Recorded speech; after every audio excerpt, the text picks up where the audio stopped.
Hi, it's Larry Shiller, voice of Backgammon, and we're broadcasting the finals of the Open for the California State Championships. It's Akiko Yazawa against Steve Sachs. What two of the greatest players in the world, one from Japan, one from here in LA. I believe Steve is from LA or Las Vegas. Actually, I'm not sure. And but West Coast, near the West Coast of the U.S., they're playing a match to 11 points for the honors of winning the Open. They're going to get started in just a few moments, and I'm going to take my leave so we can just watch this live. I'm in the middle of a match, but the moment I'm back, I'll be here to give commentary. And in the meantime, we'll see if there's a BMAB grandmaster who's able to step in and give us some commentary while this match is taking place. This is going to be a very exciting match. They both play. Steve plays a really low PR, as does Akiko. Akiko's a former world champion. And this is going to be a super match. The players are taking a little break before they start. And this is Larry Shiller, voice of Backgammon, sponsored by GammonStuff.com. And I'll be back shortly, but the match will continue. Enjoy the stream.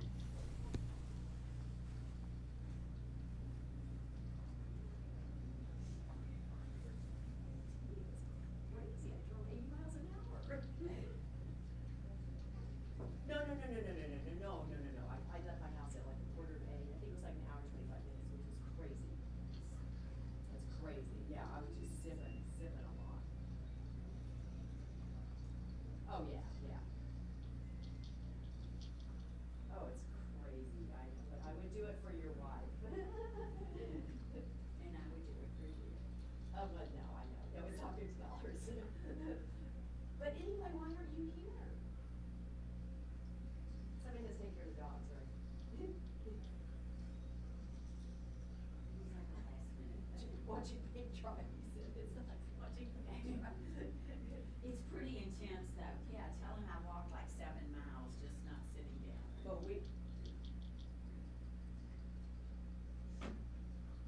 oh, he wants to go to Beverly Hills. Tell him I haven't left the No, hotel. your wife doesn't even know that the sun is outside. She's been indoors for 48 hours. It's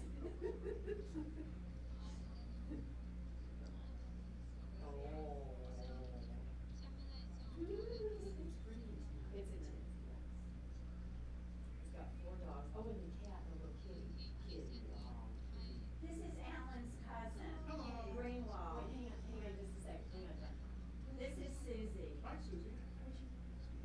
Hey, I don't So like that. everybody that I know, everybody knows it's like there's some backgammon player. Yeah, that I know from here. How are you doing in the tournament? No, he didn't. I'm one match away from the final. Yeah. Yeah, thanks for your time. Did you see Larry? Do we see Larry? I don't think so. I'm actually looking for him. Do you know where Larry is? I don't. John. I just wanna know, I don't know if we're okay, sorry. Yeah, no, but he is lovely quick. Jeez. Congrats. So you're. No, he's probably streaming, but what I want to do is get stuff transcribed before you start. Okay. Which will take me about 5 minutes. Do you guys end up hedging a little bit? It's a nice spot to be in. Yeah, good. So, I did some quick math, and it's like between you, you're worth like 2,600 each or something. So it's pretty yeah, good. we did like 20% of the differential. Nice. Yeah. All right, so I think Vadim and I are gonna go play poker for most of tonight at Hollywood. If you want to go. depends on Sure. how I end up, but, so should I wait for you till you're officially set up? Yeah, why don't you hang out here for just a second? That way there's no like glitches. It'll just take me getting out my power cord and my mouse and plugging in. Don't rush it, just take it easy. Am I? Cards will travel. Exactly. Don't you stick lately? Well, yeah, I was hanging out with him in Vegas after you left. You know, Yeah. I moved back in to my room. It's never been my room. I was like very honored that he let me stay there for a week. Yeah, well, take advantage of it. I mean, because I get free rooms wherever, so it doesn't matter to me. I just like harassing you because I spend so much time there. It's like, actually, I'm going back January 5th until probably like Gibraltar. I'll probably be in Vegas. Yeah. So you should totally come out. Play some Limit Hold'em. I don't know if I can play Limit Hold'em. I don't even think I'm a favorite in the Limit Omaha game. It's just it's a tough game when you play too wide. You end up calling it down with second nut and just getting beat, you know? So are you actually going to be entering while we play? Yeah. Oh, great. I'm gonna get this. So I can know 2 minutes after the match is over. I played 7. Yeah, exactly. Or maybe an 8. I mean, it's a 6. Oh, yeah. We had a doubles match against McGrill, and Larry and I ended up playing a 7 or a 6.5, and they played a 6.5. It was interesting. I think while we're streaming, but I was surprised. I guess what I'll say for now. Come on, closeness. So, if I want to have my mom watch this, what? Yeah, it is twitch.tv Okay. /voice of backgammon. Okay. It's pretty straightforward. Twitch.tv/voice of backgammon. Yep, that's exactly right. So, game transcription. And this is an 11-point match, right? Yeah. It is. Akiko is dark on the bottom. No, I think I'm the dark checker. Okay. Okay, do you want to watch the match? So you must be the light checkers, because whoever, like the open seat, Candace I just put understand. something there. I gotta get started. Let me just give you the address to go to, and you can watch or not watch. Write this down, please. All right, that's fine. Is it a backslash or a forward slash? The one next to the shift key. So forward, I think, is what that one is. You ready? Okay, the connection's bad. Can you hear me? Okay, twitch.tv. TWITCH.tv. Twitch. T.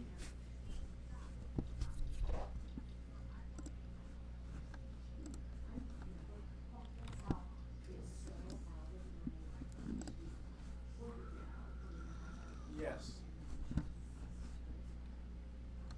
Yes. I answered.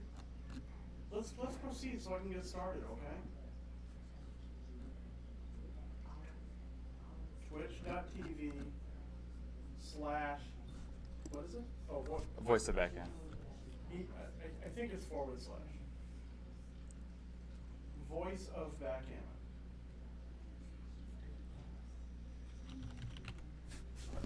Any spaces or dots or?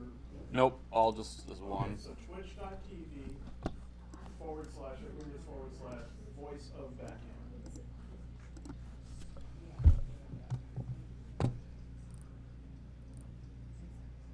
Okay, repeat that.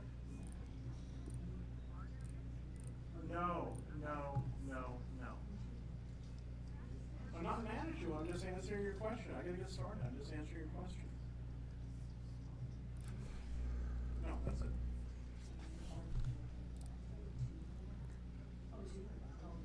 What did you say? Yeah, no, that's it. Thank you. About 2 minutes. Thank you. Bye-bye, okay. I fucking hate this fucking bad cell phone reception. Oh yeah, this. Getting in arguments with people you love because it's like, what? Right.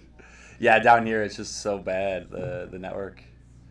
We are just about there, about 30 seconds, I'd say. Oh yeah, it's already set up. Okay, good. So there's there's that. Am I playing the white checkers? You are playing the white checker, or you're currently on top. I mean, it is the white checkers currently. Because. Yeah, well, if I have to switch the names, I will. But I don't think you that's do, something that's because always- somebody walked up to the board and put something like on your side, and they I'm weren't gonna in this text you image. And go there, and So I'll text you whether I'm black or white. okay, that works. Thanks, Ben. Yeah, you're welcome. And once you text me, give me 30 seconds, and you guys can start. Right. All right. So, as you guys can probably tell if you're watching, this is Ben, the voice of Backgammon.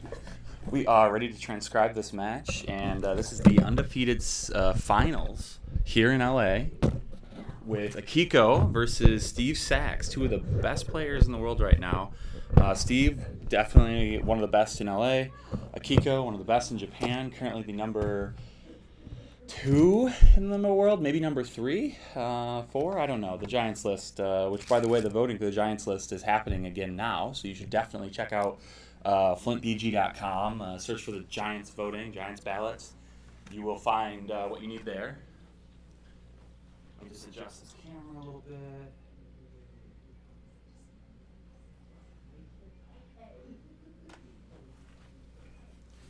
And Larry will be joining me soon.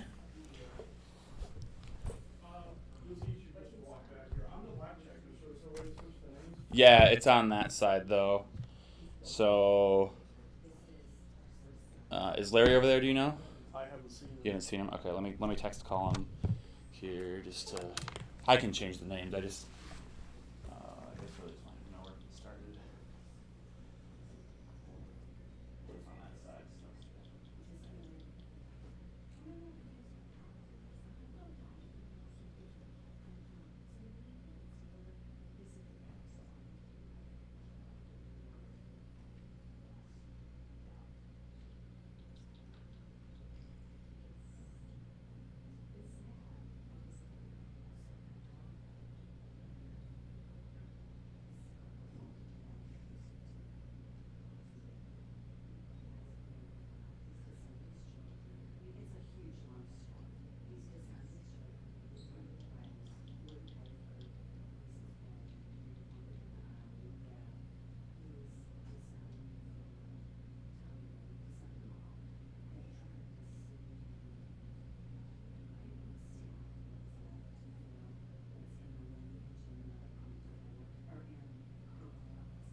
It's on that side.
Ooh, are you serious? My friend is, she's like, you can make it? You can let your friend listen. I always like, yeah, you can let me. Okay, so they, okay, so wait, you gave the F. Yeah, sign everything else. This is all her. And little Bill never did. Okay. So, we are just about ready to get started here. Got the transcription going. Are we interrupting you? No, you're not, although people may be able to hear your conversation online. So, up to you.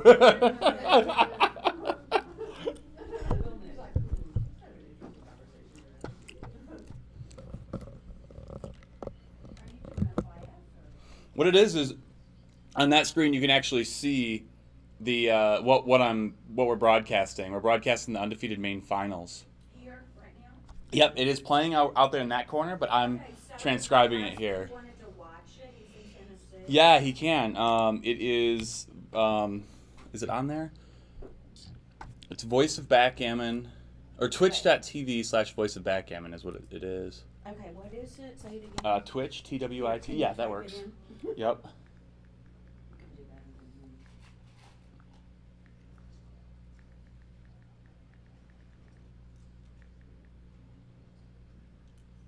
There it is. You should be able to see it right there.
Okay. We are ready to get going. Got the names moved, clock's set. And I just texted them that they can go ahead and get started. So,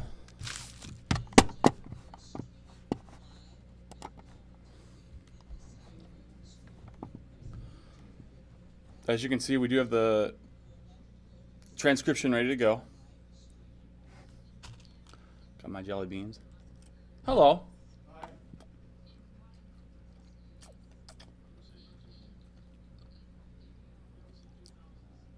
So they are just about to get started. This is the only monitor you have? Yeah, yep. Unfortunately, it's the biggest one we could get our hands on.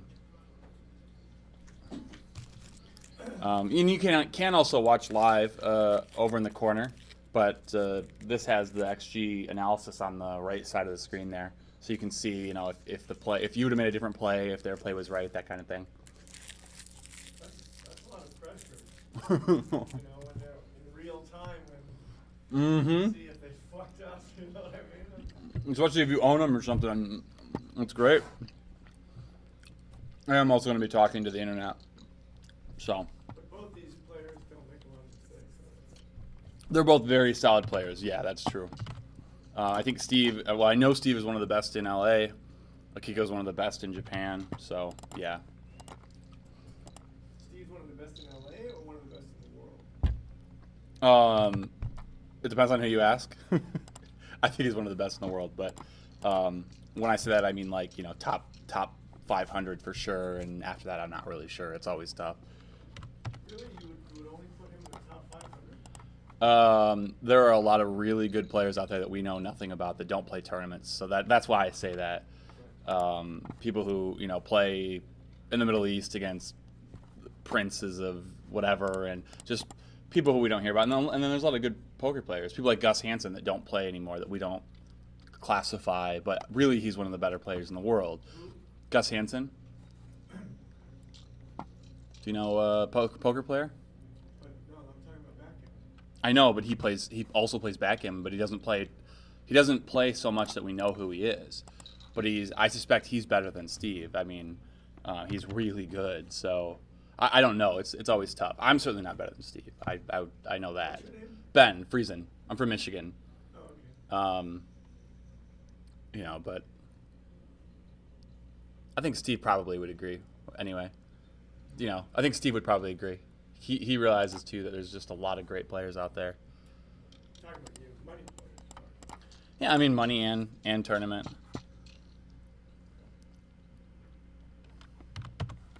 It's not quite like poker where. But on the tournament circuit, he's certainly. Yeah, for sure. 50 maybe? Yeah, I'd give you that for sure. And people who actively play tournaments, absolutely. And Akiko too. Yeah, oh yeah. I mean, Akiko is like contending to be one of the best players in the U.S., but she's not from the U.S. Like, if you look at her rating on Larson Stillman, I think she's like in the top 5 or something. And that rating is based on the American Backgammon Tour tournaments. So it's just really impressive.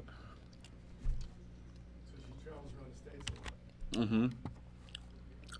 Missed cube there. I'm not surprised that Steve didn't cube, or Akiko, Steve, but it does seem like a pretty standard cube.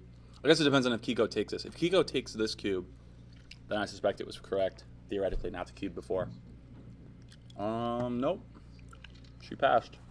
Was it a take? Definitely a pass at this point. Yeah, 422. It was a massive double the previous roll because it was such a big market loss when you make the board and Kiko doesn't enter well.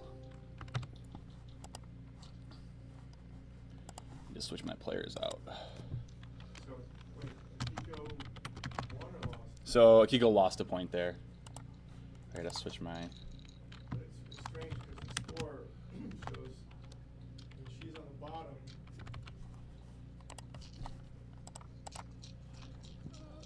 Let's see. The photos of them on the right show Steve on the top, but Oh yeah, I forgot to switch that. it's inverted. I need to Confusing. switch that. Let's see if Larry's around. What's the roll? 1, 2.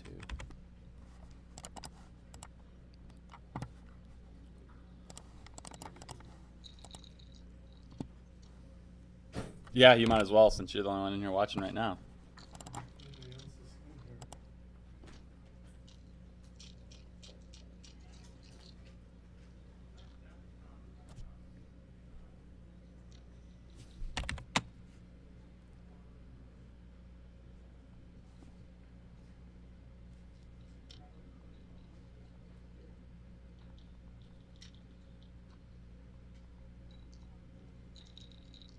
So she's on the top? Right. She is on the top, currently playing this 4-1. Can you flip the images? Not from here, I can't, no. So once Larry gets in or back, I can have him go flip them. Can you move the mouse arrow from her face? Nope, it's all on the other computer.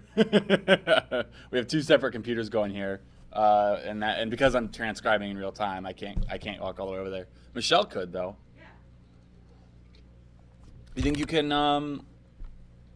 go over and do you know OBS pretty well? No, She's Okay. on the top here, but her picture's at the bottom. So- And this mouse So thing is right on her what needs to happen? Mouse thing is on her face, okay. Right, is go over, Yeah. click on the image of Akiko. It's gonna highlight red or green. Sure. Then you can drag that up. Okay. Same thing with Steve. Drag it down, just flip them, and then move the mouse afterwards. Right, exactly. Hey, Alfred, want to join us? Sure. Love to get some more commentary about plays. Like this 4-1 here for Akiko. She just played from 13 to 8. Pretty passive play, but I mean, I don't know what else to do here. She chose to hit. Let's see what she thinks. Yeah, hitting was, oh, they're actually very close. Just kind of a stylistic difference, probably. Well, she played the more aggressive idea.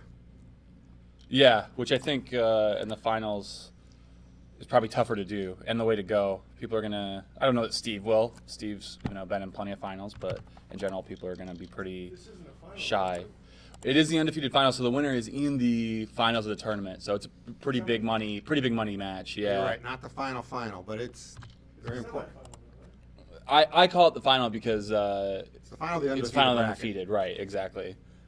So the winner will have to play again, but it's the winner's guaranteed like $2,500 and their equity is like $4,800. So it's a pretty big match. And does the loser get anything?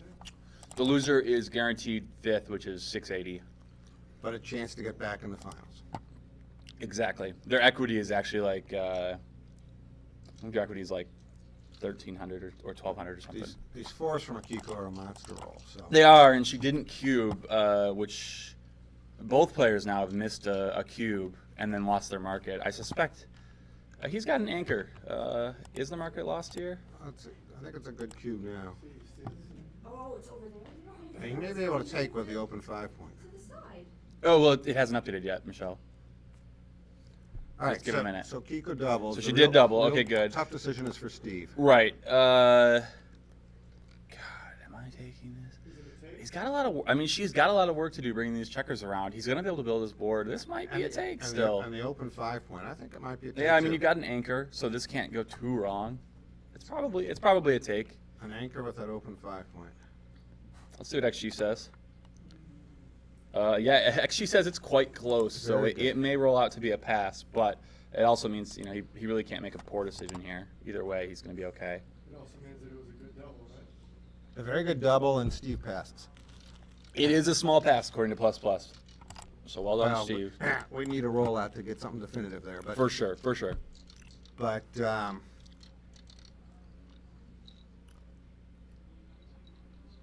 there would be a lot of work for Steve to turn that around. But that open 5-point, he's plenty of counterplay.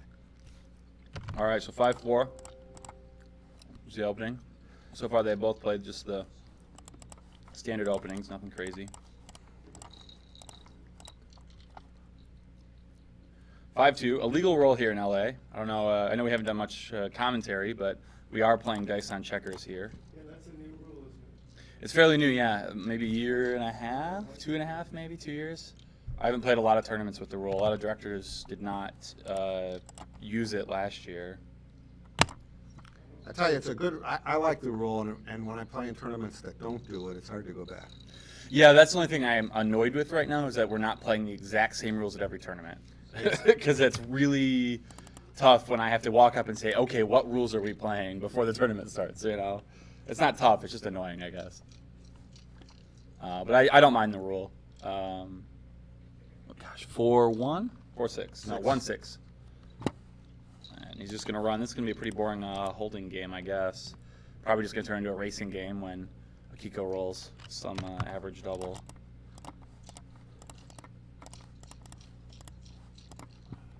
But they're both playing pretty well. Akiko's missed cube was bigger than Steve's missed cube.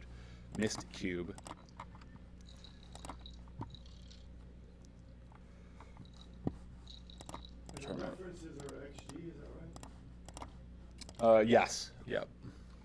I think the missed cubes were about the same, but Kiko's Were a they? few checkers there. Yeah, there were a couple. You're right. But they're both playing well.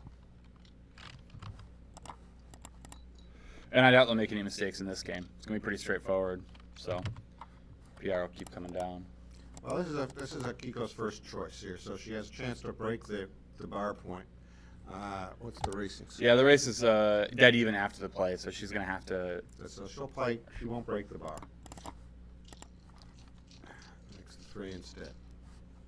Looks like between the 3 and the most of the plays were pretty close there. What just happened to the image? Just some kind of internet problem, I guess. Hopefully it'll clean up again in a second because the dice are going to be illegible in the meantime.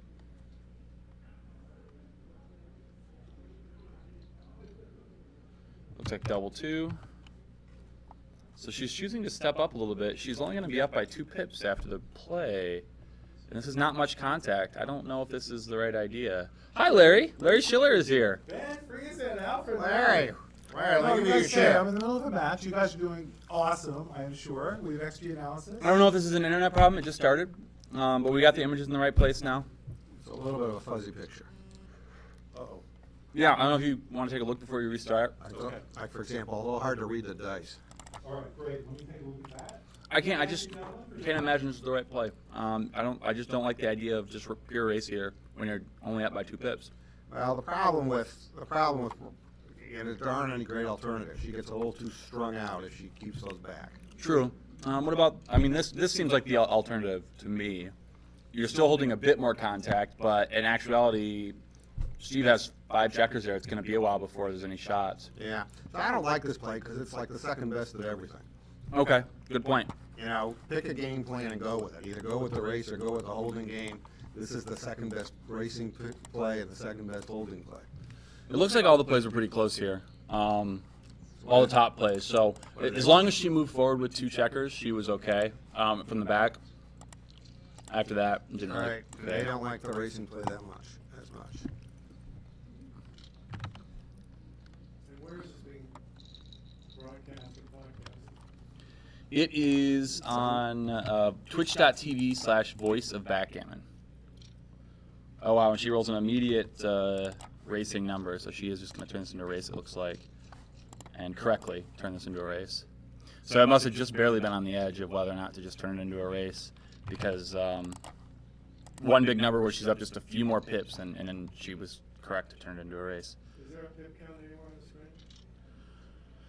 So something just happened, whether... Oh, okay, it was 2-2 instead of 4-2. Is there a pip count anywhere? Not on the screen, but I can tell you what it is. After this play of, 6-1, Akiko is up by 5 pips.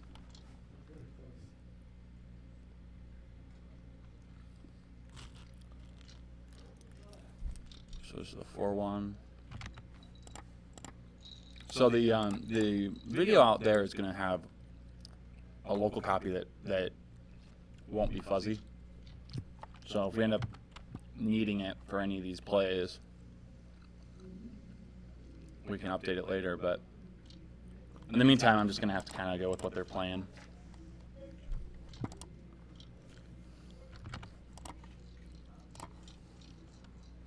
So 3-1. This is going to be a pretty boring race, I think.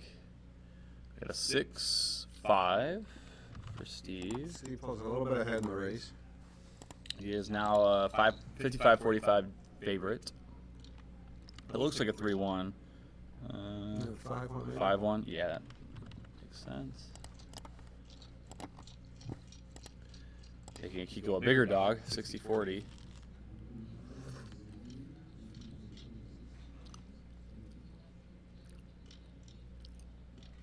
Another 6-5 for Steve. Steve's getting some good racing numbers. Oh, he's really starting to pull ahead into a cube territory now. Not quite yet, but he's getting there. Exactly. Wow, another 6-4. I'll be shocked if he doesn't have a cube after this roll.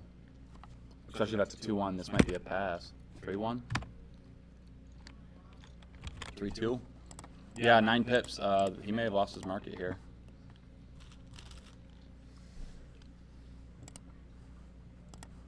So Akiko should pass. This is a little too much. Effective pip count 7.7, so she is still within 10%. No, she's just over it. Just kidding. Yeah. Yep. So I think she'll pass this. Sometimes I get stubborn in these situations. Early match, just want to take something and see if I can get my opponent tilting. Kind of more like the Ray Fogerlin school of thought on the cube. But it's close. I don't think this one's that close though. Actually, 9 pips in a 74 pip race. The distribution's nice though. It's not bad anyway. You wish you had more 4s. Well, Steve's distribution's not bad either. Exactly. Yeah. He's got the 2 on the 2-point, one more crossover. But She did take. She no, actually thinks it's a take. That's interesting. Let's take a look. No, just it's a small pass. Well, small pots at double. We have to roll it out. It's very, very, very close. Can't criticize either way. So Steve must have rolled a 7 of some sort, and then Akiko rolled a 5-4, and then Steve rolled a 3-1. What's that flag? I just flagged it because I don't know what the roll actually was. Got it. 3-1. Really everything from here. Oh, there we go. Now Steve's starting to Double force. get back those racing numbers. He's a 90% favorite again. Another double? twos. Oh, okay. Yep.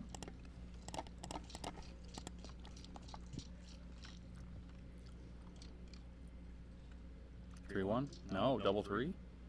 Wow. All right, Steve's prohibitive favorite here.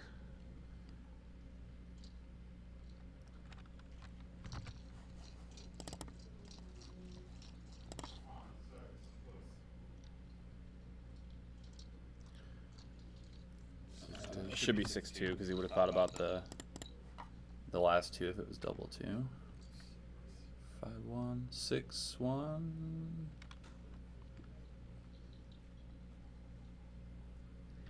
So she must be looking at the doubles and whether or not it makes sense to leave 4 checkers on the 5. But it really, I mean, it only makes a difference after 5-5, 5-5. No, even then, I don't think it makes a difference, right? Yeah, she needs 2 big doubles either way, really. Yeah. She needs 6s either way, at least once. And then the question is, can she pull it off again?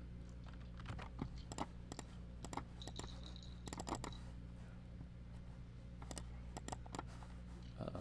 Might she just lock up? Well, mine actually just locked up, apparently. What's going on?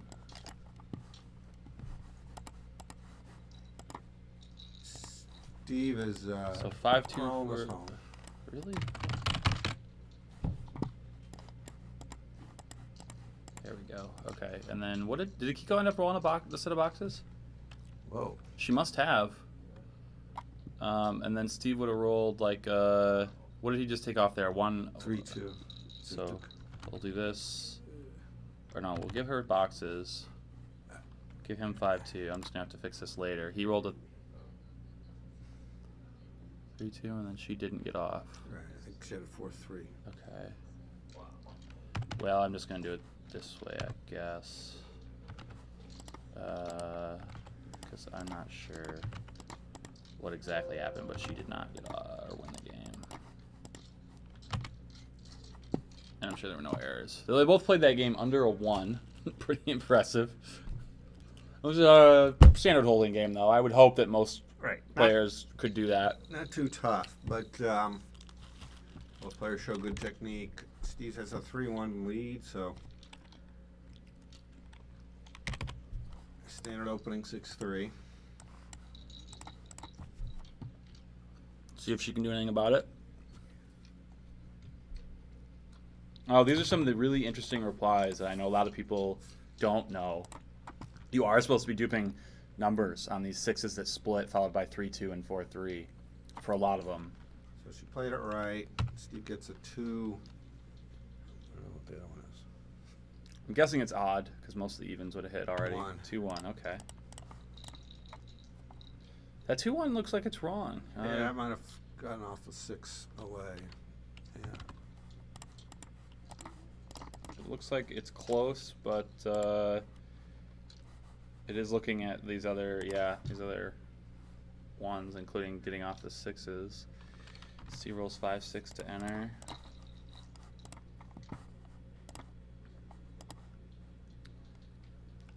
Akiko rolls.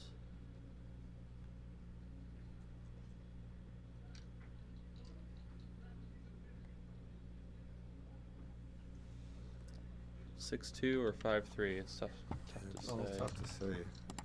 I'm gonna give her 6-2. I think they're gonna play the same, but I'm not sure.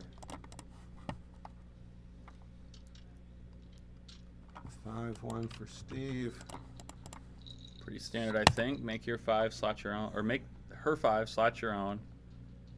Hope to not get into any kind of back game or holding game, but if you do, it's okay. 4-2 here. 4-2 makes a good outfield point and safety's 1 block. She actually prefers the 4-point there, slightly. This must be 4-4, but he only played 2, so it's 2-2. Double 2s. Yes. It's a good roll. Akiko responds with a 2.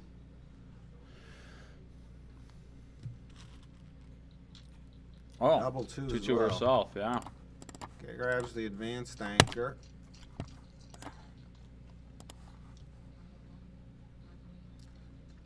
The alternative again was to make that 4-point.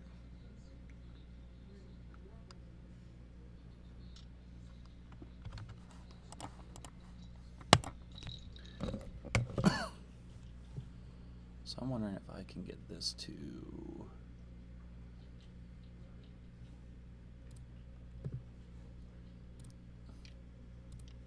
here we go.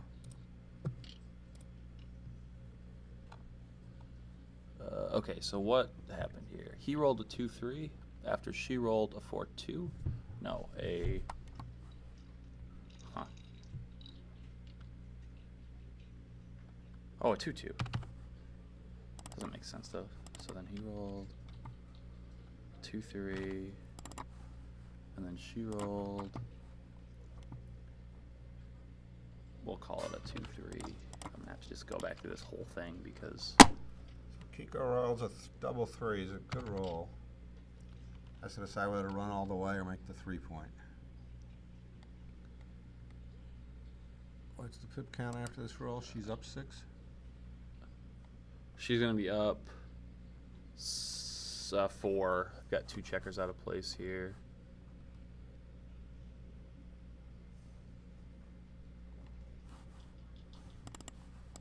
Oh, okay. I gotta have him roll first. Have him do something first. I can't. All right, I'm just gonna do this because the whole thing's gonna have to be fixed later anyway. Hello. Hi.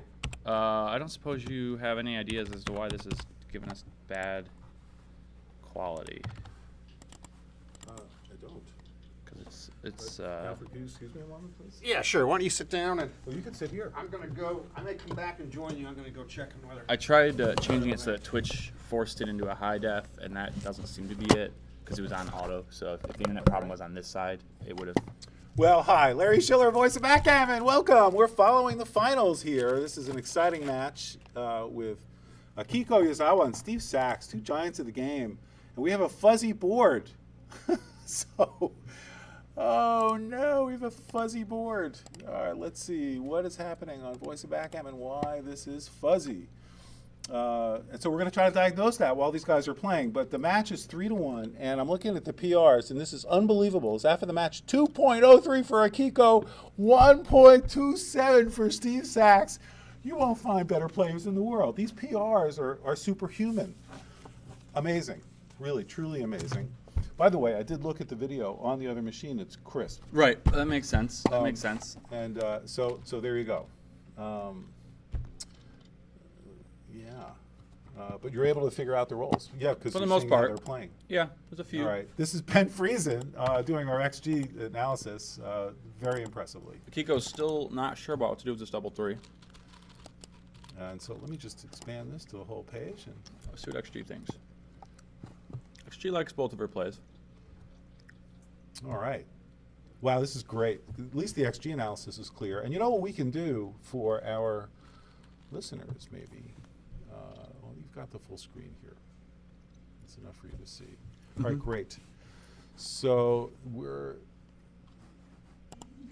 looking at this. Looks like she double did make threes. the best play. And she in the usually end. does, and it was not a lucky roll for her. Interesting, actually. That was. The luck is in the perspective of Steve here. Oh, that's why. So that it was actually, a very lucky yes, roll it for her. was. So it was a 0.3 super lucky roll. All right, that makes sense. All right. Steve must have rolled 5-3 here since 6-2 and all the other 8s are blocked. Good. Ben is a master. Is that a number? Double threes? No, 4-3. 4-3. All right, 4-3 for Akiko. And I wonder if there is a way to actually, Ben, to get into their stream. In other words, we're pulling this off the internet, talking technical here, figuring out how this all works. Is there a way for us to just glob onto that computer? Is that, Right. just Not open that I it know up? of, but maybe. Because we're on the same network. Isn't that right. how people hack each other? Can't we just quote Right. unquote legally hack into that computer? Well, even if I did know how to do that, I don't know if I would admit it. But let's see if somebody else out there knows. All right, so we've got Akiko throwing the dice. Steve's got a broken 6-point prime. What does she got? I can't tell. What does she have? She has She must have rolled a 4-4. That's a Double- great number. Holy smokes. double fours. She Yeah. did. That's it. So we have this, by the way this is working now, they're broadcasting live to Voice of Backgammon, the Voice of Backgammon. We're picking it up and rebroadcasting out. Okay. So we've got the video. We'll be able to get a clean picture of We the have a clean PRs picture, afterwards. and if you're watching this and you're just not so enamored with the commentary that you it's not a must-have for you, you can actually go to twitch.tv/the Voice of Backgammon and get the feed without commentary, but hopefully it'll be clearer. You could try it, and then come back to twitch.tv Voice of Backgammon. I'm gonna try it on my phone. I'm curious to see if Oh yeah, let's see. Maybe it's just something with this computer. so it's great. twitch.tv/ Voice of Backgammon, or the Voice of Backgammon. We'll get the raw feed, and Voice of Backgammon gets us. Okay. So let me. All right, so Steve, Kiko is bearing in very nicely. So she rolled a 5-4. Yep. Let's see if I can get. Yeah. I usually just wait till they play it, and then I try to figure out if there's another roll that's reasonable. We got a missing checker here. Oh, is this checker? Well, yeah, this checker just got played, so she did miss quite a few cubes here, and now actually she's gonna pass. Yeah, she doubles. So that looks like it was a 4-2 that she played in this way, and then finally the cube got turned and Steve passed correctly. So that was a pretty big hit to her PR actually. The first cube was a 0.05. yeah, so Kiko wins that game, and it's now 3-2. She had missed a few cubes and lost actually a bit of significant equity, but Oh wow, this image is crystal clear. is it? It's gotta be on our side. That's the Voice of Backgammon. So the Voice of Backgammon is clear. Jack Edelson is here. Jack. So it's got to be on our side, and we're plugged in. We should be able to fix You know, this. can you bring up Voice of Back? Oh, you can't. No, let's not do that. So I can watch it here while you try to work on it there. I can see everything crystal clear here. Okay. I wish I could take your phone and input it into this. Right? So why is this not clear? So I did try to set it to 720. Maybe if you change it to like a lower HD, it'll maybe it's our video or our internet connection. I'll try it. All right, so this game is getting going. We got some hitting action already. This looks like it's a priming game. Akiko's doing a priming game and a holding game simultaneously. Steve has a is it double ones? 1-6, 1-5. Steve rolls a 1-5 and hits, so Akiko has his prime interrupted. And she's got to come into Steve's home board, and she doesn't do it. She stays out. And now Steve she rolled double 5s, double 6s, or 6-5 clearly. Steve rolls, is it a 3-1? No, 3-2? No, double 3s. No, 5-2. Sorry, Steve at a 5-2. We're going to keep playing with these settings, and maybe we can actually see it better. 480p. Oh, did I lose the feed? Let's see. You've got it. So you're watching Yeah. it from there. Awesome. So, And if you could call the rolls out, Ben, that would be helpful. yeah, the only problem is I am currently a few rolls behind on my feed. Uh-oh. But Steve just rolled a 5-2. I think that's where you just were. I lost it. I'm behind now on this stream. We're trying to get back to full screen here on Voice of Backgammon. So 6-3 for Akiko. She's going to pop in and out, leaving Steve 4s. Steve also really wants to get his back checker out, but he does roll a 4. He hits here. And what does he do with 3? I think maybe he comes down. He's just trying to build his prime.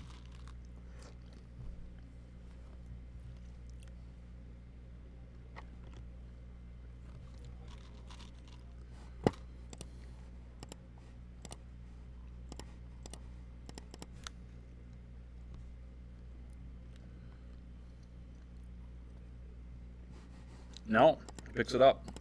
Says no blots. Akiko would have hit. Genius play. How did he know?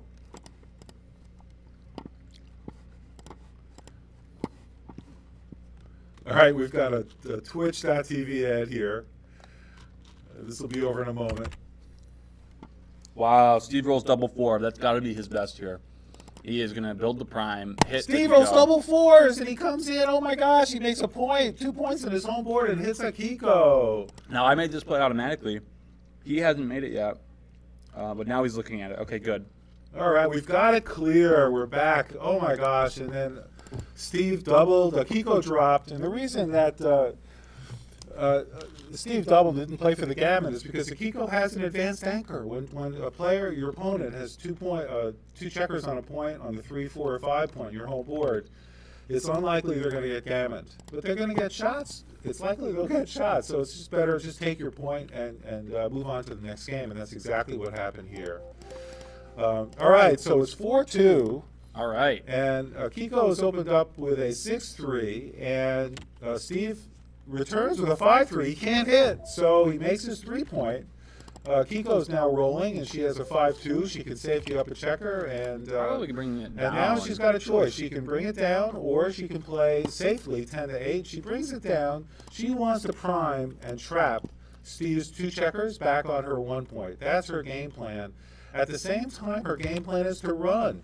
And so, strangely enough, Steve's right play is maybe 13-11, 6-5 here, because he's looking to contain her and prime her. It's a little harder for him to prime because he's got the 3-point, those 2 holes in his home board. So I think this is going to be slightly better for that Let's exact find out. What is reason. the play? For that exact reason. Let's find out what the right play is here. It is, in fact, slightly better Yep. to split because Steve made it's the tough right to prime play. with a single checker Steve back. made the right play. Maybe if he had 2 checkers on the 4 point, it might have been the right Yeah, play. something like that, exactly, where you got a little bit more ammo. Yeah, interesting. Great. We see the XG analysis on that. Now, Steve rolls a 3-2, and he cannot make the 4 point because Akiko already did that. So he's definitely going to make the 11. I think he's going to step up into the shots, Yeah. but Now, no, let's keep plays Akiko has down. 10 men in the zone, and that's the reason Steve didn't come up. You see, Steve has 1 man on his Akiko's 1 point. He had 4 men on the midpoint, so that leaves 10 men in the zone. All right, and Akiko has the only one she can take. She creeps up. Steve now with 6s and 4s to hit. And what's his roll? And he comes in. He's got 5 Oh, there it is. So he can hit her. I think he has to, right? What does he have other than that? Oh, the other choice is, I mean, he could run a back He could run from the checker. back, I He's guess. 4s, 6s, 1s, 3s. He's down by 2 after the play. Yeah, I mean, it's tough. Tough. What do you do? I don't know. I think I would hit. And come And out he to could the even go to the 18. 1 point. I mean, there's all kinds of different plays here. What to do? He could bring 2 men down, hoping she doesn't roll a 7 or an 8, and if she does, he gets a return shot. He could run a checker. He could safety up, play 10-6, and come out to her bar point. But none of these plays is very pleasant, and there's always 10-1. So after the right play, he's 39.4% to win. And so running the back checker, Running the back is, checker, is exactly. the best play, and hitting on the 2 point is the second best play for the 11 point. He made my Sweet play, plays. interestingly enough. My play was wrong by 0.04, so pretty much just wrong. All right. Oh, it's all right though. With the Akiko hit, she comes with a 4. She doesn't hit the blind the home She board. did not cube. Both of these players have missed their initial cube in every game. Oh. It's interesting that They're maybe it's conservative. purposeful. Yeah, maybe they're both kind of sitting back, wanting to let this match develop a little bit. Yeah, now Steve's got an interesting 4 to play. He can safety up his checker, or he can make the 2-point. I think I don't like the 2-point, but I think I make it just because it's duplicated and you need structure here. This So game. Ben's saying make the 2-point, leave her the 6, but you know You're gonna get cubed either way, Steve by is the going to way. get a lot of return shots, but the danger of leaving that blot out there is that Steve can attack and pick up that blot and gammon Akiko. So Looks like that's it the is only big. danger, but the big It's play. really big. You just gotta make the 2. You got to make the 2-point. And now this And cube Bart is at huge. 23, I hope it's she doesn't miss interesting. it. She missed this cube. That's really strange to me, Oh, after, Bart at especially after that 23, play. sorry. 4 to 2. I mean, they're both really sitting Oh, so back they on had the a- cube. I she don't had a think- cube. Oh yeah, it was Huge, it, right? Because she's got it two may not be checkers a back take. there. I'm not sure. I mean, it was just. All right, now she's thinking, nope, it's Steve's roll. It's still a big take, And- fortunately, but it was just such a monster cube. Steve rolls double ones. What a Wow. great roll! It's like he hits, he makes his 5-point, and he's She's got gonna one feel more. justified not cubing now because Totally, yes. And he's got to make a decision, you know. But he's going to the 22, definitely you to know, the 22. Oh, what are you looking at, Steve? So he's coming in No, from the no, no, starting you can't position, anchor here. and he's definitely going to hit. Okay, It's the yeah. only game plan. Gotta hit and make the 5-point, and then you just gotta go to the 22. Gotta give yourself 6s out. You know, Steve is the race is about even here. Steve's up down by a few pips, but we'll see what he's thinking about. You know, playing 7 to 6 or 8 to 7, and this has got to be Wow. So the I'm right play. I'm But then actually on wrong the other again. hand, he wants to come up and get his 6s out, So but he needs 5s and 6s to cover. I've seen this a couple times this weekend. It turns out that XG wants you to make the 7-point, and yeah, I mean I can understand Oh, why. look at that! Yeah, well, it's very close. Yeah, I mean 0.03. Those you make too many of those blunders or errors, I mean, and they add up. So Oh, and a 4-3, and Akiko hits. Oh, she hits on the bar. She rolls a great number. She had a lot of shots though. 4-3, 1-6, 2-6, 2-5. We're all good. Steve makes a nice roll coming in. He can't hit, but he can safety and make the anchor. And Akiko definitely has a cube here. But she does not double. And she can't roll. She can't play the 6-4. Her checker is stuck there. it's just so strange that they're missing all these cubes. I didn't get it. Maybe A it's the lot of nerves? cubes. I don't know. I wouldn't think so. These Kiko's a guys are money both player. bursts, She's right? she's a money player. But Kiko's got that blot sitting out there. The 6s and 4s duplicated. She really would like to hit if she can. She's looking at the 6s here. I would probably play 2 down This and is- duplicate This the is 6. looking just like a this. better play. But is there a way that she could actually hit? She could hit from hitting on the 1-point, maybe actually, but he's got a better board, So what are you going to do? Anyway, 2-1, and he cannot hit. He misses the 6 and the 4. He had such a great opportunity to come back and completely turn this game around. So many shots. Welcome, John Perner of Gammon Stuff. Yay! Gold sponsor for the voice of Backgammon. Welcome, John Perner. Thank you very much. John's a great supporter of the game of backgammon and voice of backgammon. Visit gammonstuff.com for all your backgammon needs.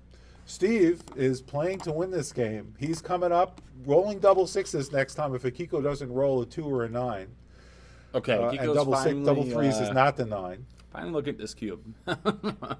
I mean, I'm not. The last cube was barely a take, actually. Akiko is up by 24 pips, and likely, there's I think 11 numbers that don't get past the first set of checkers. You're right. So, You're right. So, and then you add in all the ways that she's going to leave a shot. It's very high, but it's worth it because he's got to hit it.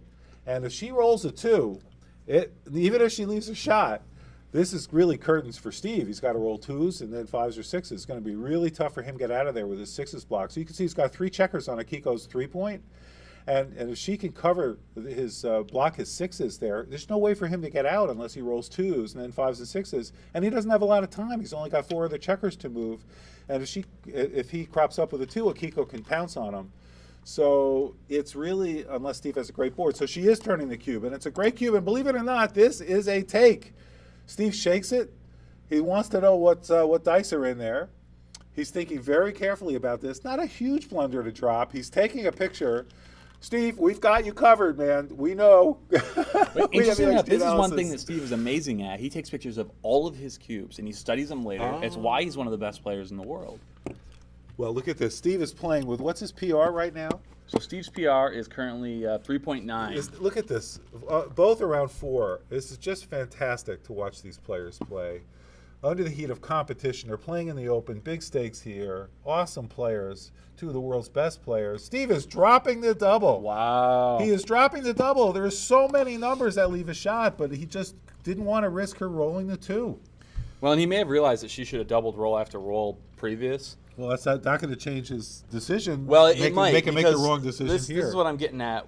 Many of us who study with XG doesn't miss cubes, right? XG always doubles on time. So when you know your opponent has missed an initial cube, you know that you're past that obvious take zone, and it's easier to pass. You think that it may be a pass easier. Are you saying you want to encourage inappropriately early doubles? I'm saying are that those jelly beans? Yes, you're welcome to. And I'm saying that the studying against XG makes it so that we get used to all doubles being takes, and this is not XG. So he's got to be very careful not to. Well, you know that take Carter-Matic too would have taken that double.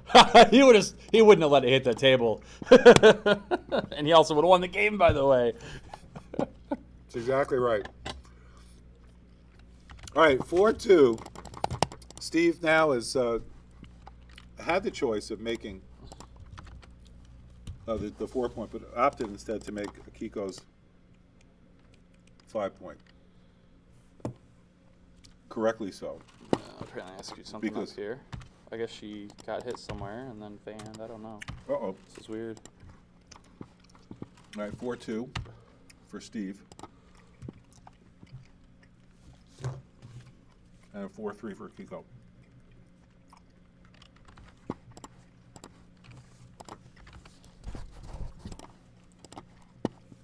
Oh, 6-1.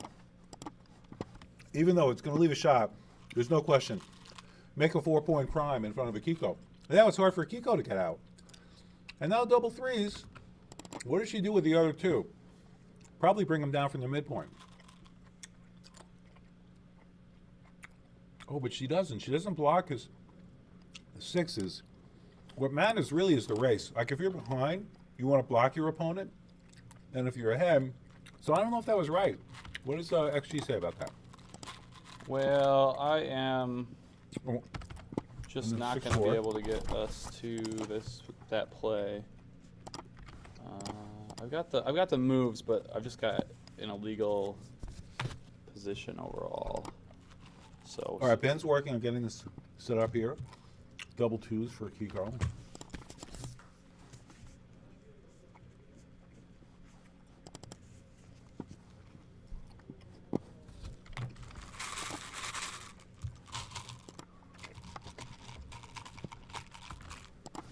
Oh, my favorite. One Gone. fell on the floor. Thank you, Ben. yes. Linda. I didn't know you guys were. So if you win Justin, then our match stands. If you don't, then I play Justin. Okay. I thought you and Al were playing for the seniors. Yeah. I mean, okay, I thought I was in that bracket. Oh, Anyway, it's so- okay. It's all right, no problem. Okay, so Justin is ready if you are. Is he? Okay, so I'm going to go and play. That was Linda Clay advising me that I have a match to play. Wait. So what happened? And so, He played out of turn. Right. But and who won? Larry did. Oh. Justin, no offense, Larry. So you right because then if you get on a chance. Why would I Justin take wins. offense? Nice. Yeah. you let me win. Yeah, sounds good. All right, one more cherry. Then I'm going to play. All right, now I got enough sugar. Larry Shiller, voice of Backgammon. Go Akiko, go Steve. This is an awesome match. Steve's up 4-3. Their PRs are both world class. An absolute joy to watch 2 of these wonderful players playing this game. And this role in particular for Steve is interesting. He's going to play the 5 or the 6 out. And I'm going to let Steve do this, and Ben will figure it out for Yeah. you. Exactly. I'll be back. I've cleared all the. Larry Shiller, voice of Backgammon, with Ben Friesen doing live XG transcription. I want to thank our sponsors, GammonStuff.com, BMAB, USBGF, and Backgammon Learning Center. We'll be back. I'll be back shortly, but you may continue to watch. All right, so Akiko rolled a 4-3 here. Steve did come out with a 6. We are now looking at a 4-6 for Steve. So Steve is actually slightly behind in this race, even though he is racing. And he hopes that this prime holds, that she doesn't do something like a roll a double 6. But she also kind of wants to hold and not have to leave with the 6 sometimes. Looks like she's going to give up on that now, and I think that's probably right because she can hold a 4-point board. Steve wants to just make the 3-point, or actually probably 1-2 is one of Steve's favorite non-racing numbers. Obviously, double 6 would be better for the raise. But he wants to leave his spares distributed well so that when she rolls a single 6, he can attack her. So he's probably going to make the 3 and come in here. She's going to roll, and he hopes she rolls a 6, but not double 6. 5-1, also not 5-1. She just has to play the 1. Now he is gonna catch up in the race a little bit here, as she can't leave with her large numbers. She's gonna lose some in the race. Currently, though, Steve is behind by 9 pips, and he's one of the best pip counters in the world. That is one thing that he's really good at. So he would have seen that immediately and not cubed. Although it looks like it was a cube. Interestingly enough, he was supposed to double there, even though he's down by 7 pips in the race. It's all about the fact that she cannot cleanly leave, and he's going to be able to attack her, especially with no board. So let's see if he doubles this time. It looks like it is a correct cube again. Oh, and it's a pass this time. Very interesting. He just lost his market. Now, we have seen Akiko take a borderline decision already, so that is also what this is. She may take again.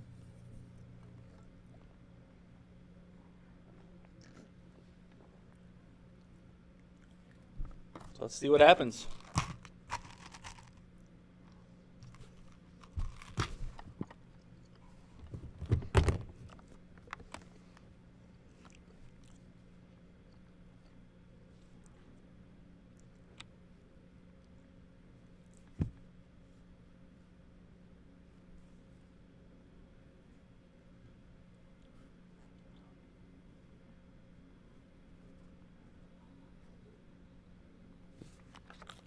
So he chooses not to double, and he rolls a 6-5. Good for the race, bad for the distribution. She rolls 3-1. She is not going to leave here, and Steve has absolutely got to double at this point. There's plenty of shot equity. Maybe it's a take, but at the end of the day, you're even in the race. She's got a ton of wastage. You're going to get shots. You just got to cube this. I'm not sure if it's a take. Let's take a look. It's now a huge pass.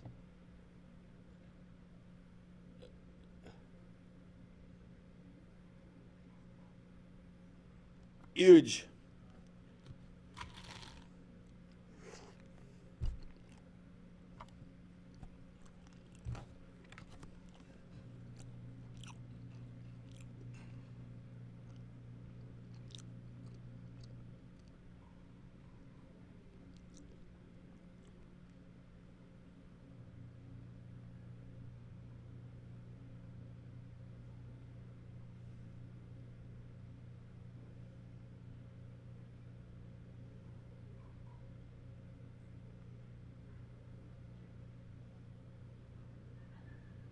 All right, good. She does pass. Steve definitely missed a couple cubes there.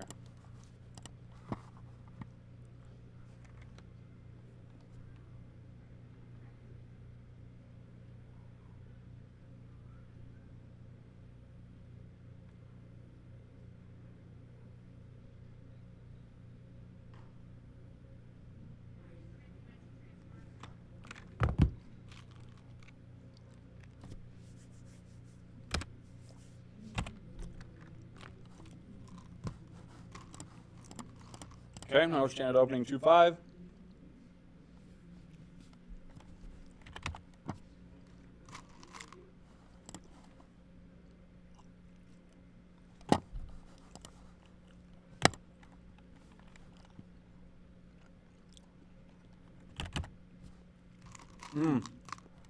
It's got to be a good number for Akiko. If I'm her here, I'm making my 4 point. That's exactly what she's looking at. So she did. Took a 1-2. Yep. She's going to hit here.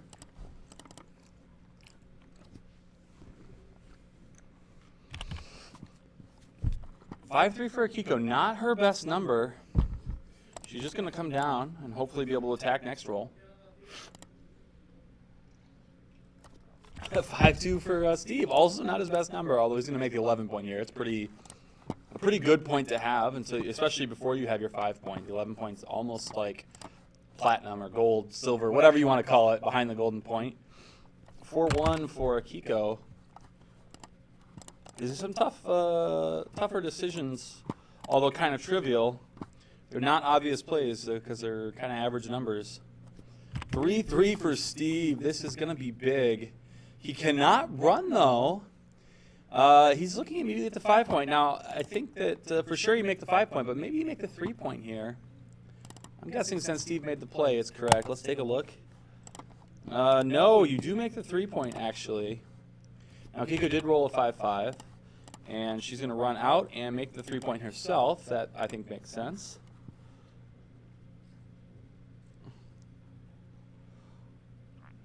$6-3 for Steve. He did miss. What is he going to do with this? I think he has to slot. Yep.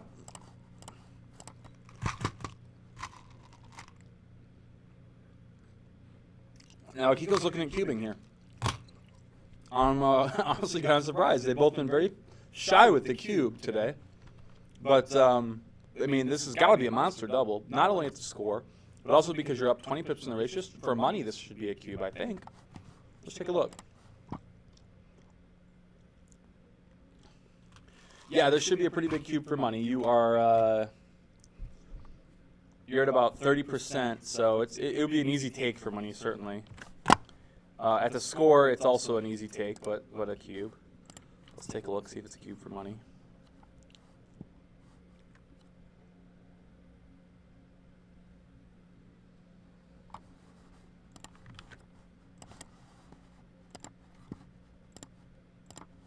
It's a borderline cube for money, or borderline no cube, I should say.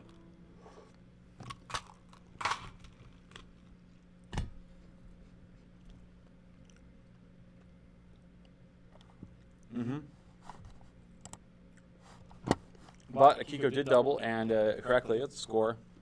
I expect Steve will take this. It's he has to know that it's a huge money take. And his take point's not that far off, just because he's leading this match 2 points. That's 8 away, 6 away, which, you know, as a reminder for those of you that don't normally score in that fashion, what's important about match equity is is that you have a certain number of points before you win the match. So it's not that it's 3-5 right now. It's actually that Akiko needs 8 points and Steve needs 6 points. And so at that score, when Akiko needs 8 and Steve needs 6, he has to know that she's going to double a little bit more aggressively, but that he still takes pretty normally. So we got a 5-1 for Akiko. She is going to button up on her 8, make the 8, and then play the 5 in probably. Are there any other plays? This is not a good number. I'm not sure what other plays there are, though. Let's take a look here. So actually she likes running. I should have thought of that, actually. That's a good play.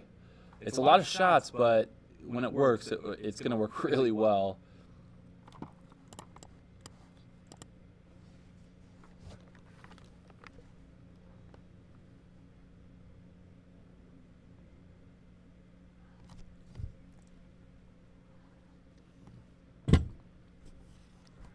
So Steve must have rolled a 4-1 after she played this 5-1.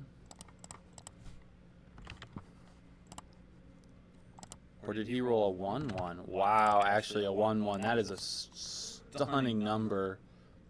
Double 3 also is very good, but Akiko cannot be that excited that Steve is holding the cube at this point. Now, Steve just rolled a 6-4. Wow, so Steve is going to be able to run here.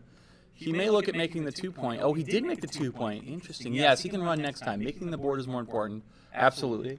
That's why Steve's there and I'm here. 6-3, great number for Akiko. She certainly would rather roll a 2, but if not, she wants to distribute herself well so she can make the 2-point. And now Steve rolls 5-6, so this is what I was talking about. He can run. But actually, he's got another really strong play here. By making the ace point, you can win some gammons, especially when he immediately rolls another 6. In general, you want to attack a single checker, but this prime looks really tempting to hold. What I mean by that is, as a general rule, when you're playing backgammon, if you have a priming game like Steve has here, you only really want to play that priming game if you have 2 checkers back. It's very difficult to prime a single checker. So the mantra is prime a pair, attack a blot. So let's see what XG says. I personally, I would attack here. I'd go with the mantra. Been wrong before. Looks like I'm wrong again. The right play is to run all the way out to the 13. It's close, but not that close. It's almost a blunder. Interesting. Plus made that a lot closer. Let's do a quick rollout, see what XG says.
So the rollout is pretty definitively siding on the running play.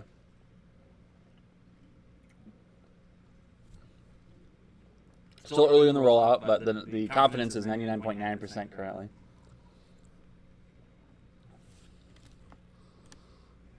Ben, what makes you think we got a switch is correct? No, I sent you that long ago. Oh. But when the match first started. Oh. Okay. I still have a match to play. Did you end up winning against, what's his name? Justin Moore? Yeah. That's who we're looking for. Oh, okay. I still haven't played the match, so I'll join you guys here. So what do you think about this 6-5, Larry?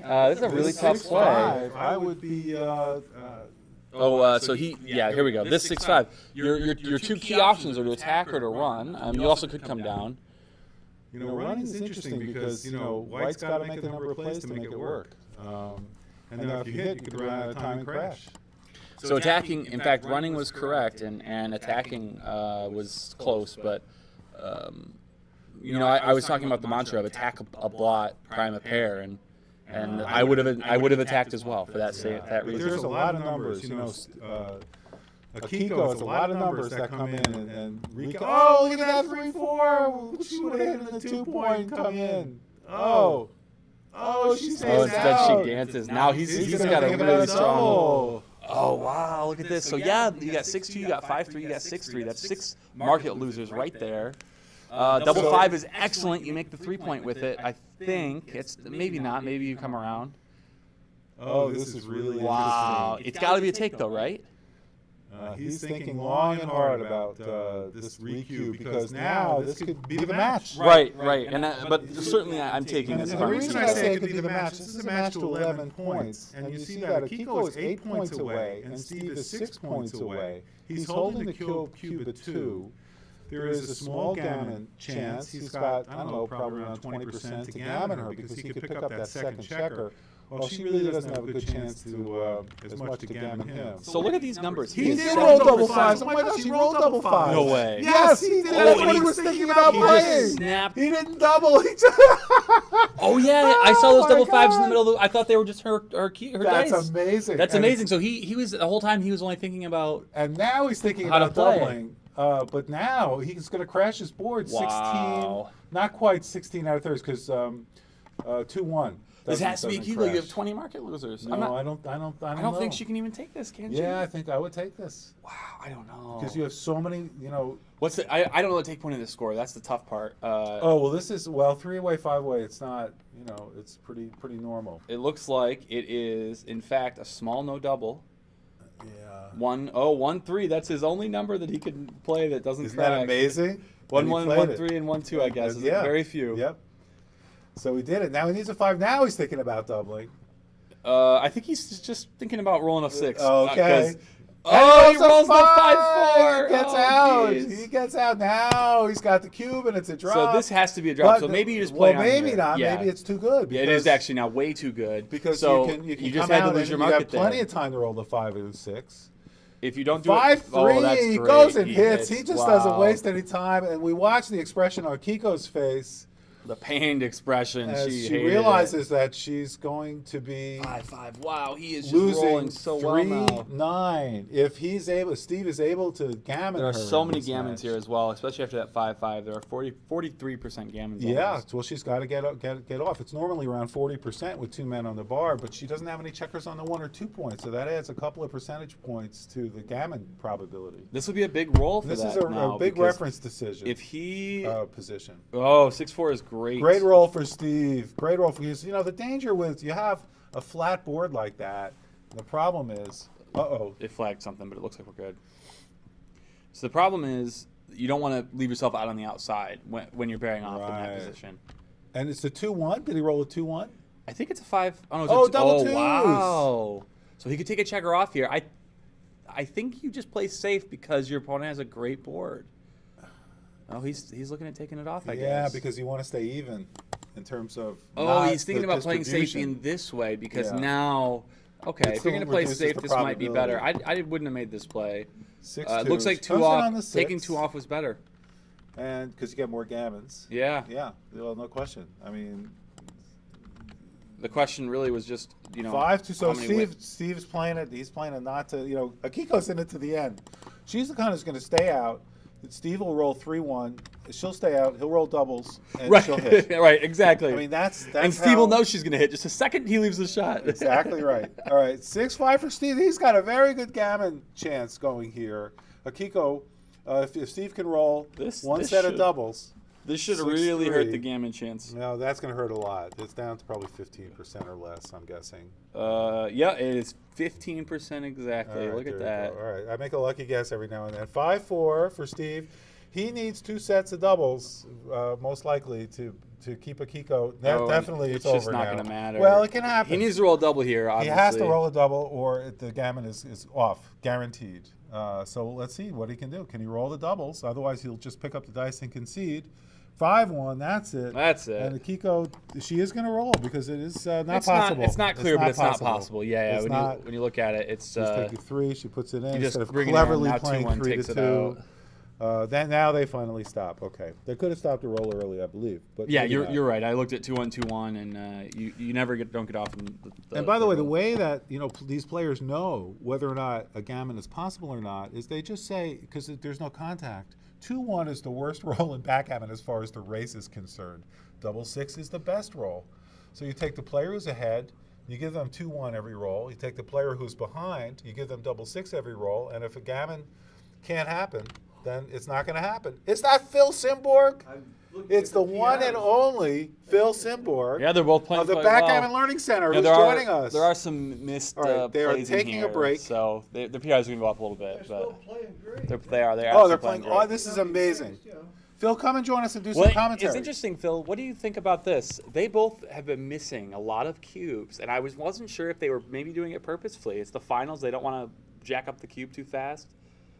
I don't think either one of them is missing anything purposely. Okay, so you think Against they each other. probably They just both- legitimate? They're both great players. They are. They absolutely They're are. not going to play games with each other. They're going to do their very, very best to play their best, whether they were being streamed or not. They both know they're both 2 of the better players in the world. Why in the heck would they ever Yeah, I mean, if I they don't were know, playing, I don't if they know. were playing me, yeah, they may Right, double a little right. later. They'd wait till they were way too good, 'cause they'll still take it, right? You know, I understand that, but against when you're a giant playing a giant, you're not fooling around with the cube.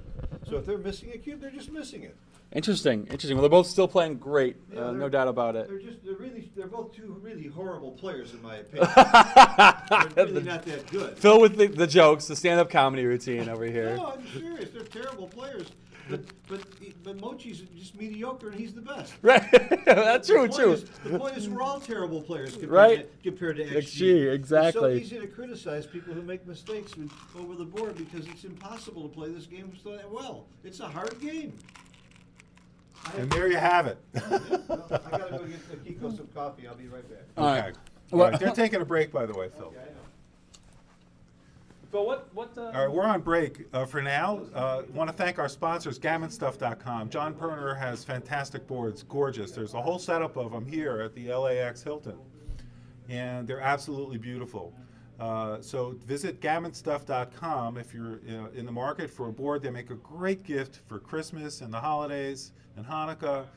And those other holidays they talk about, was it Kwanzaa? There's something else. Anyway, there's lots of opportunities to give all your friends great backgammon stuff. Get them involved in the game. What a wonderful gift. It's not just giving them a board. It's really giving them a new hobby and a new way to even live longer.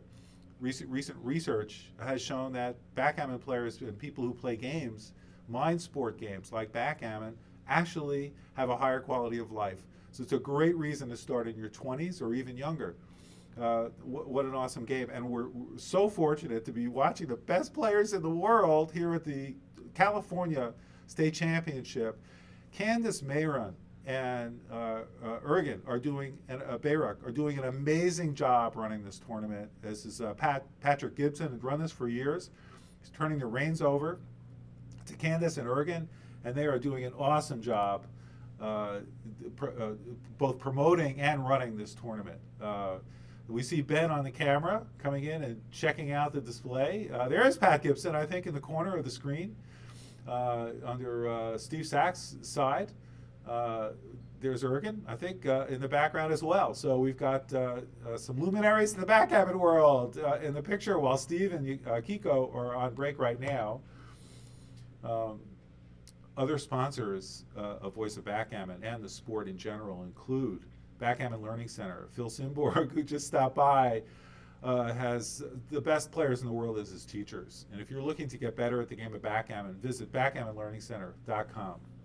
And I'm going to run for a match right now. We'll be back streaming shortly as the players resume their seats momentarily. This is Larry Shiller of Voice of Backgammon. Thanks for watching. Please subscribe at voiceofbackgammon.com and on twitch.tv at Voice of Backgammon. Play will resume shortly, and XG Analysis will resume shortly as well. Whenever you're ready. I'm ready. I'm just going to turn off this streaming thing.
All right, I will be right back. I am going to go update some brackets for you guys.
been just kind of, you know, kind of like, Travel enough, you don't do enough tournaments. I don't, and I miss it. I want to, that's Yeah, that's on my list, yeah. You that's gotta on give my- up the family and your job and just play backgammon.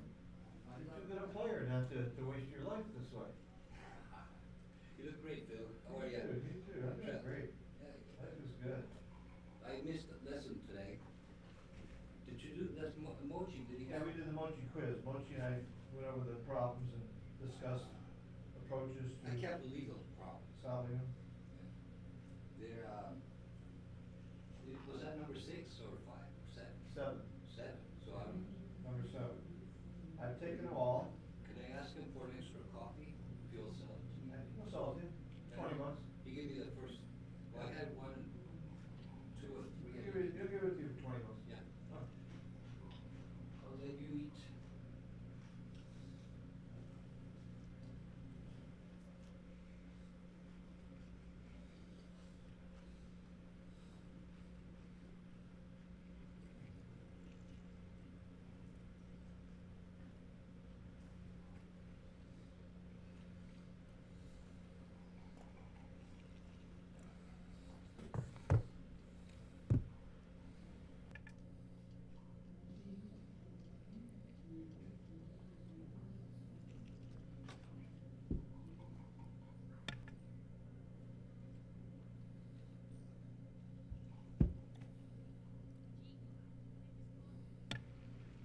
Okay, we are ready to go. You gonna do some? Yeah, but I'm not sure whether this is muted or not. It's on. There's 3 mics right here on the table, so. Looks like they're getting ready to go. Yeah. They are. They said, Ben, what are you doing over here? Go transcribe our match. They both love seeing their PRs right afterwards. I know most Giants do. I'm going to text him. I just played Matt Congeyer, and I bet him on the PR. That's how. Did you really? I did.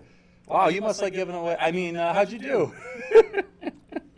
Hasn't been transcribed yet, but he spots me 2.5 PR. Oh, that makes sense. Mm-hmm.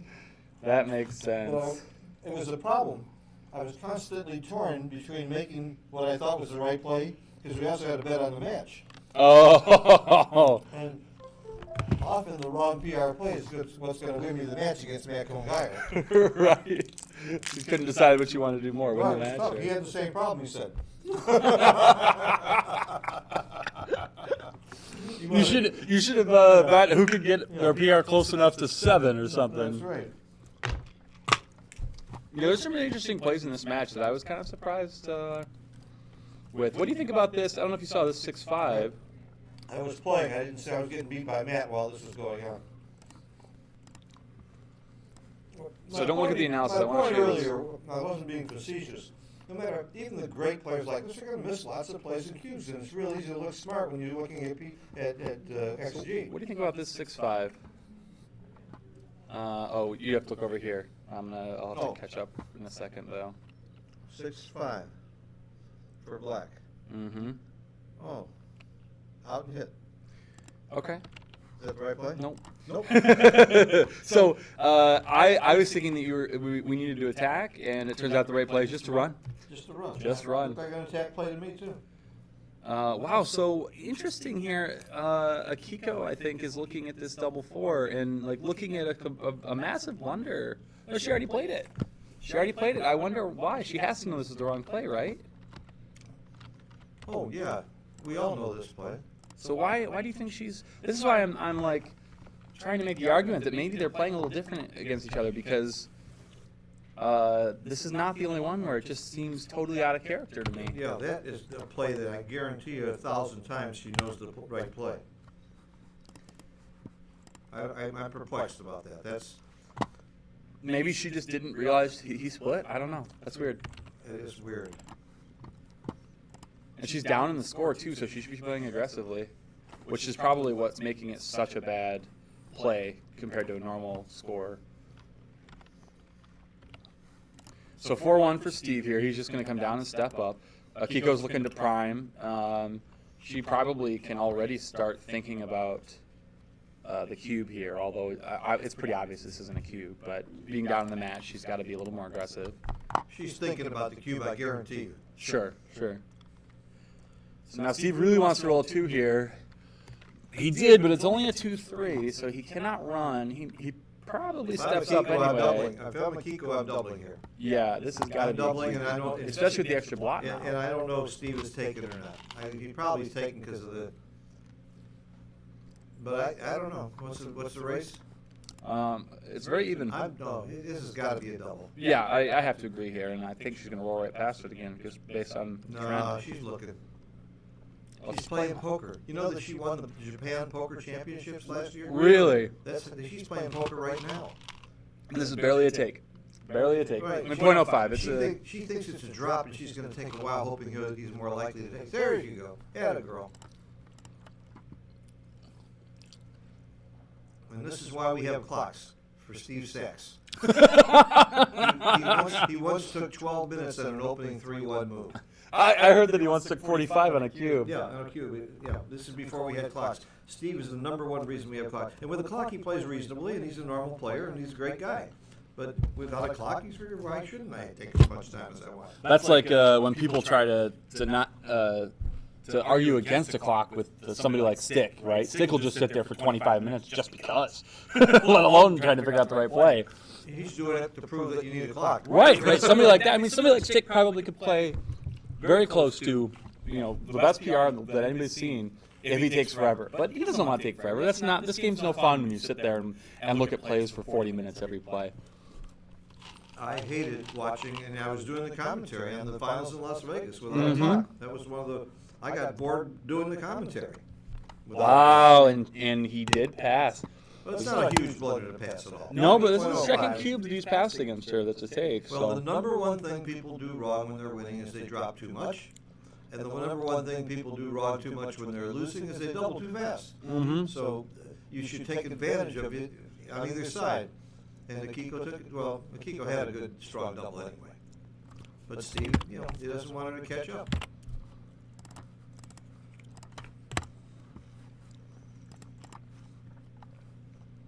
To me, it's surprising when you're winning how right it is to take lots of cubes. Because you're almost always looking at the downside, and you're afraid of losing, and you don't look at the upside of how big it is when you take the cube and win. what's the correct reply here? You're leading the match 7 away, 4 away. You run or you make the 2? Make or the 2. Okay. So that was my automatic play, but I'm never really sure how the score You impacts must be that. wrong. No, you were right. you were right. You You were were right. absolutely Steve right. was wrong. I would have made the 2.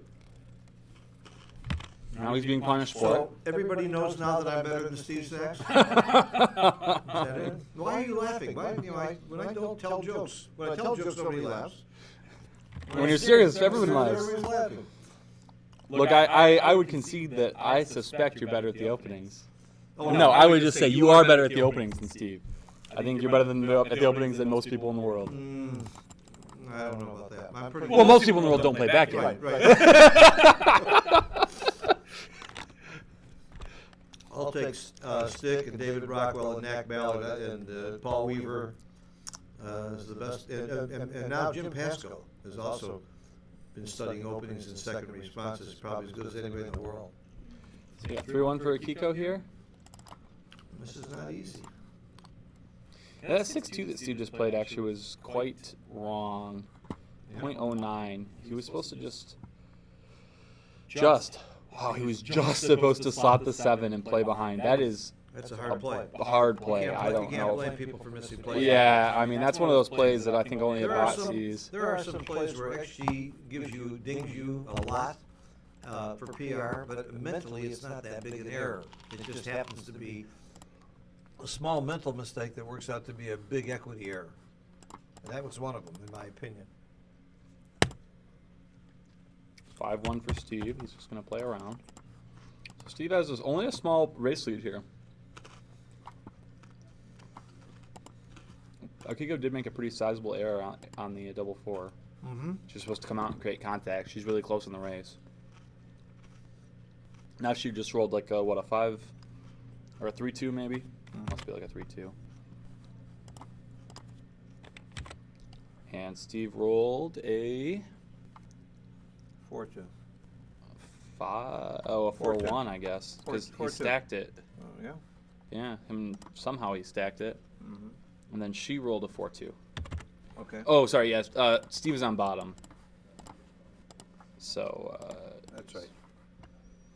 So now a 4-1 again for Steve. Boy, this is a very ugly position for Steve. Yeah, and I mean, I just automatically stacked it on the 8-point. You really want to be able to clear the 13 with a single double here. It looks like he didn't do it. It's close, though. It's close. It's not a big deal.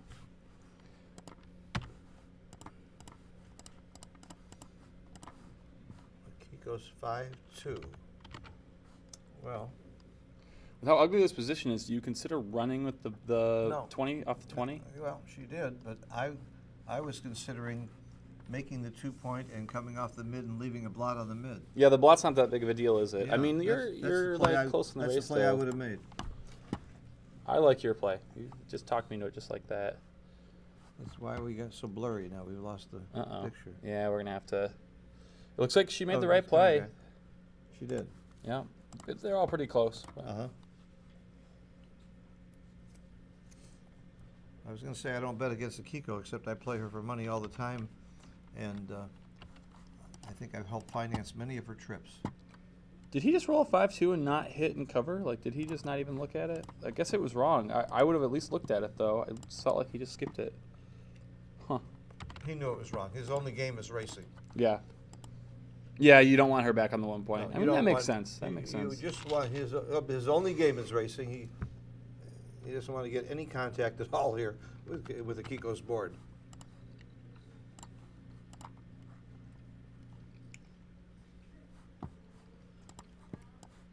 So I have a formula for this. It's called the rule of 4 that Grant Hoffman came up with, and he has a double if he's up 15% in the race and has 4 or fewer checkers in the mid, but he's not up 15% in the race. That's why Great it's rule, not by a the double. way. I started using that after It works perfectly. after I learned about it. Yeah, great. Got to thank Grant Hoffman of New Zealand for coming up with that.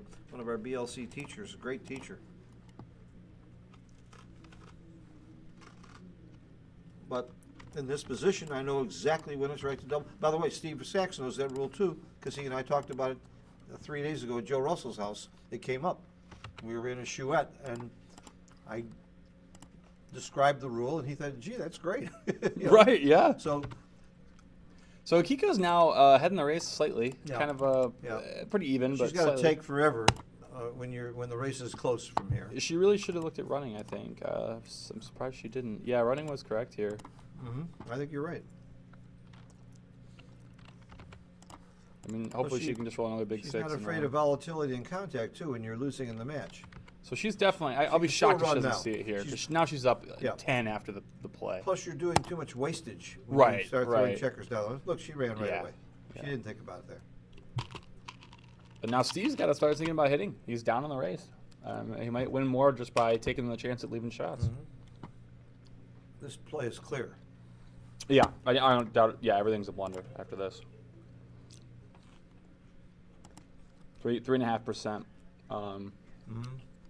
difference in wins here. How's their clock? We can't tell about their clock time. She's at 7:50 and she's at 11 minutes, so Okay. they both have plenty of Because time. this is the kind of play where I wouldn't waste much time. Yeah. So he's definitely hoping to roll something small or big. Double 6. Look at this. He rolled something big. Come on in, guys. That's going to give him a cube right away. Yeah, he's gonna. I mean, even if she rolls something big, it's gonna be a cube, right? Now she could roll a 10er or something, and it's gonna be only 4 pips. It's 5-1. Yeah. That's gonna be a huge cube. a huge cube and a It pass. should be a take 10%. 10? Oh, well, maybe. And she's down in the down in the match, right? Well, Let's that's take a why look. he's going to think longer about whether or not to Look take at this. it. It turns out it's a small cube. I guess because of the score. Yeah. He's 70%. I thought it was a quick, sure cube. I would have cubed that, especially against. Of course, if I'm playing Akiko or Steve, I'm cubing. I got to hear trigger on the cube. Yeah, exactly. As soon as you're confident it can't be wrong, you're like, you gotta go. As soon as I'm confident it's not a blunder. Right. Exactly. Oh, she has a checker in the back still. I forgot about that. Okay, so 6-5. And he still isn't cubing, but he did roll 2 small-ish numbers. Well, so. one thing you can be sure of is Steve Sachs knows what the race is. Yeah. I mentioned that he's got to be one of the best in the world at counting. Well, he and Karen Davis, I think, are the 2 fastest pip counters I've ever seen. Even, well, Jack Hussein was up there too with him, of course. So he's lost his cube, I think, because he's rolling small, she's rolling big.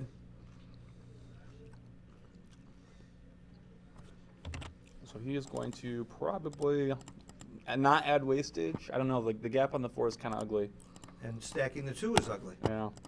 Why not? They're both about the same. Okay.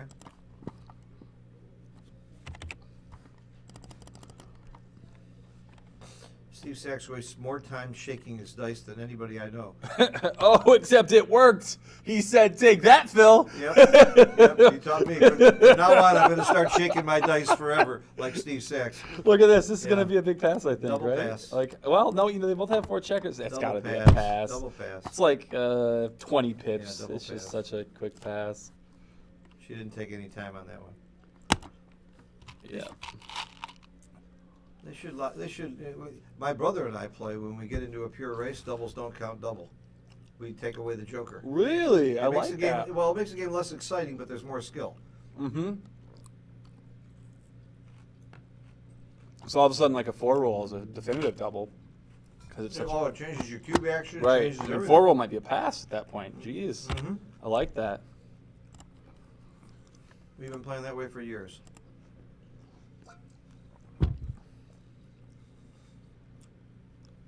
By the way, Phil puts some really interesting positions on Facebook. If you're not following any of his social media profiles, you really should.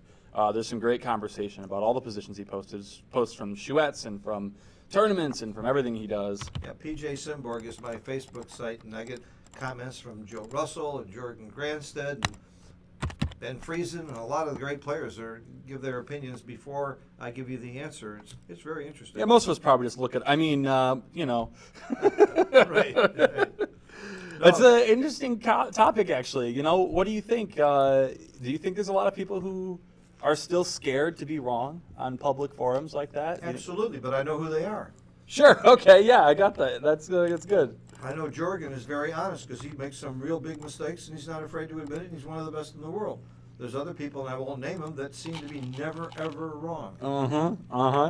You show me someone who's never wrong, and I'll show you a cheater. I have to agree. They're looking at in other words, they're making their comments after they look at the computer.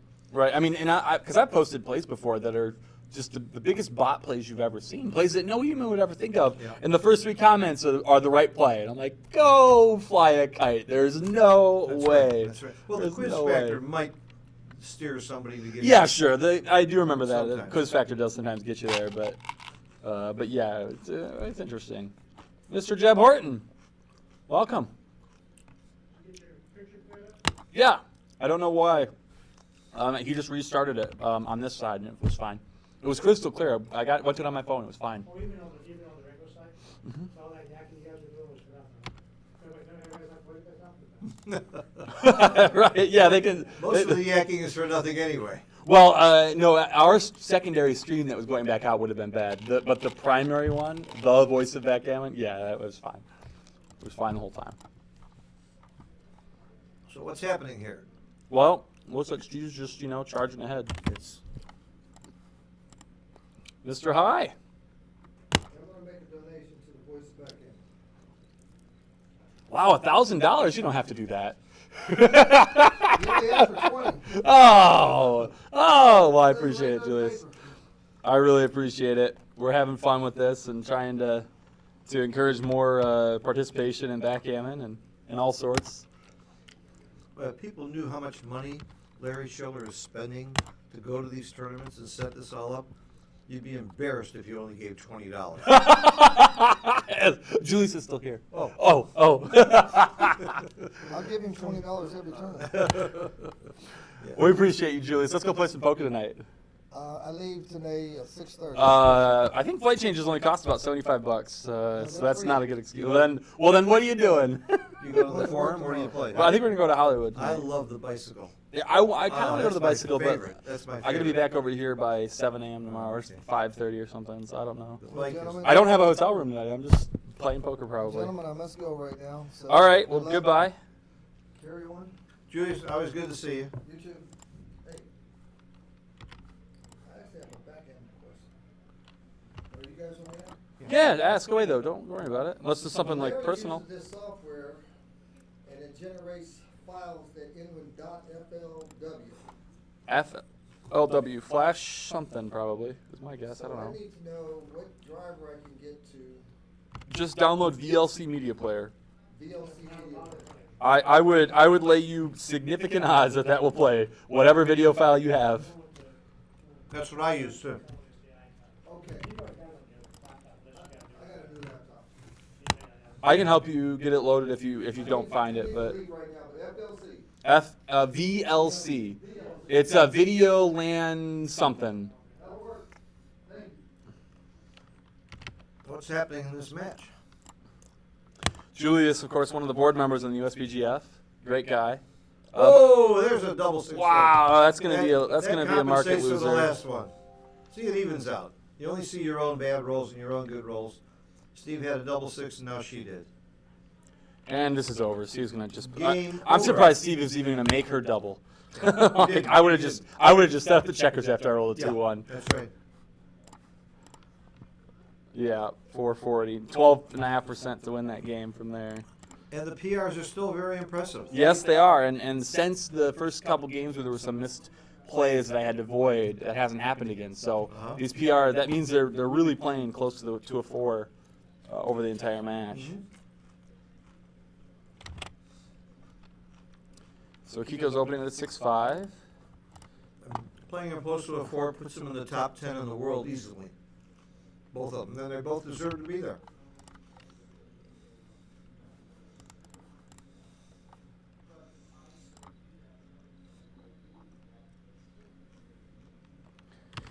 Four, 3 for Akiko. Steve is my new backgammon teacher. Yeah, I'm trading him. I'm teaching him gin rummy lessons, and he's giving me backgammon lessons, and we're trading. And he's really helping my game. I learn a lot from him. He's a lot smarter than he looks.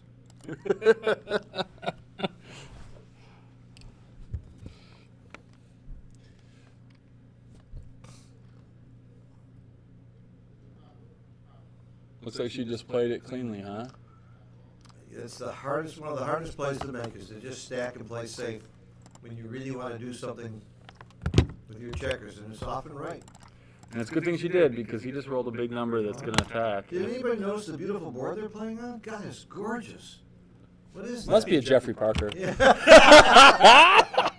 It happens to be a P40 board, my favorite color combination, the gold and white. I do really love the gold. The only thing I wish is this was the larger checkers. I love the large 2-inch checkers. 2-inch lighter checkers. Well, I've got that on the other table. I've been streaming on that, but I can put that in for the finals.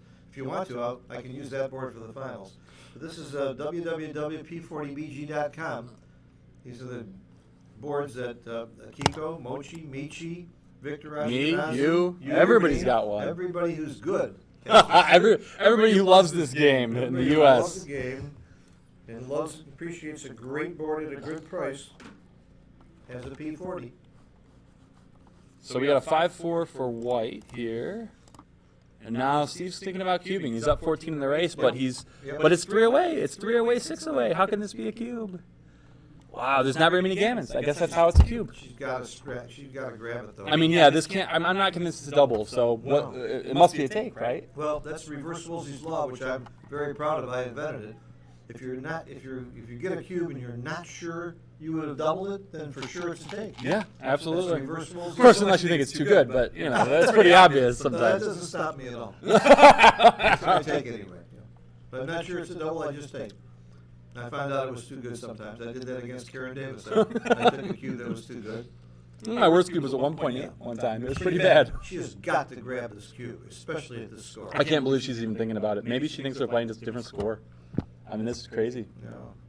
There aren't very many gammons, so actually that is one of the stipulations on how you can find a double at 3 away, is if it's a very few gammons for either side, it could sometimes be a double. And in fact, he's got 71% to win this game. I mean, he's in the right kind of general area, but it's just still wrong. I mean, you just gotta. It's mainly wrong because of the score. Right, exactly. Let's be honest. If the score was even or a money game, this would be a double.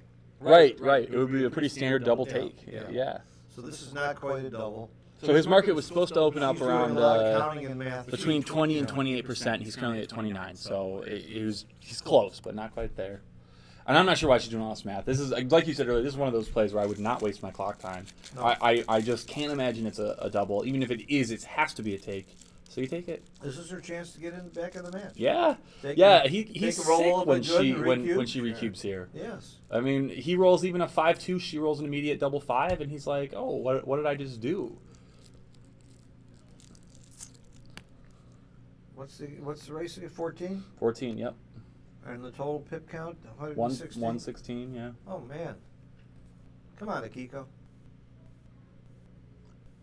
She never hesitates as much against me. I think she might pass this against you.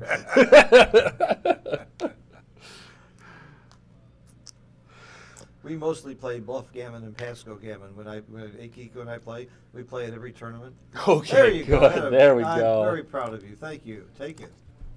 She doesn't look happy, but she should be. Oh great. yeah, I mean she's only 30%, Well, but this is one of the it's- reasons it's a take. Oh, yeah. Like hell, is Like- this? Can she look at recubing here? Like No, this? no. It's just You you're can't not. recube because you don't lose your market even after you hit. Yeah, you're absolutely right. Certainly, Steve is kind of Right. not feeling good about Steve's this not anymore. going to drop. Steve's not going to drop even if she rolls a great roll like double 3 or double 1. He's probably still has a take on the next roll unless he dances. I mean, she's 44% here. Like after he misses, 3-1, it doesn't so get by. she has to hit and come down. Yep, If he doesn't hit back here, now it gets very interesting. got to be a cube in my mind. Let's see what he rolls. If he comes in up high, that could be a problem. Double Double 3. threes. Yeah, wow. So he didn't come in up high, but he did make his he gained a lot board. in the pip Wow, count. and the pip count.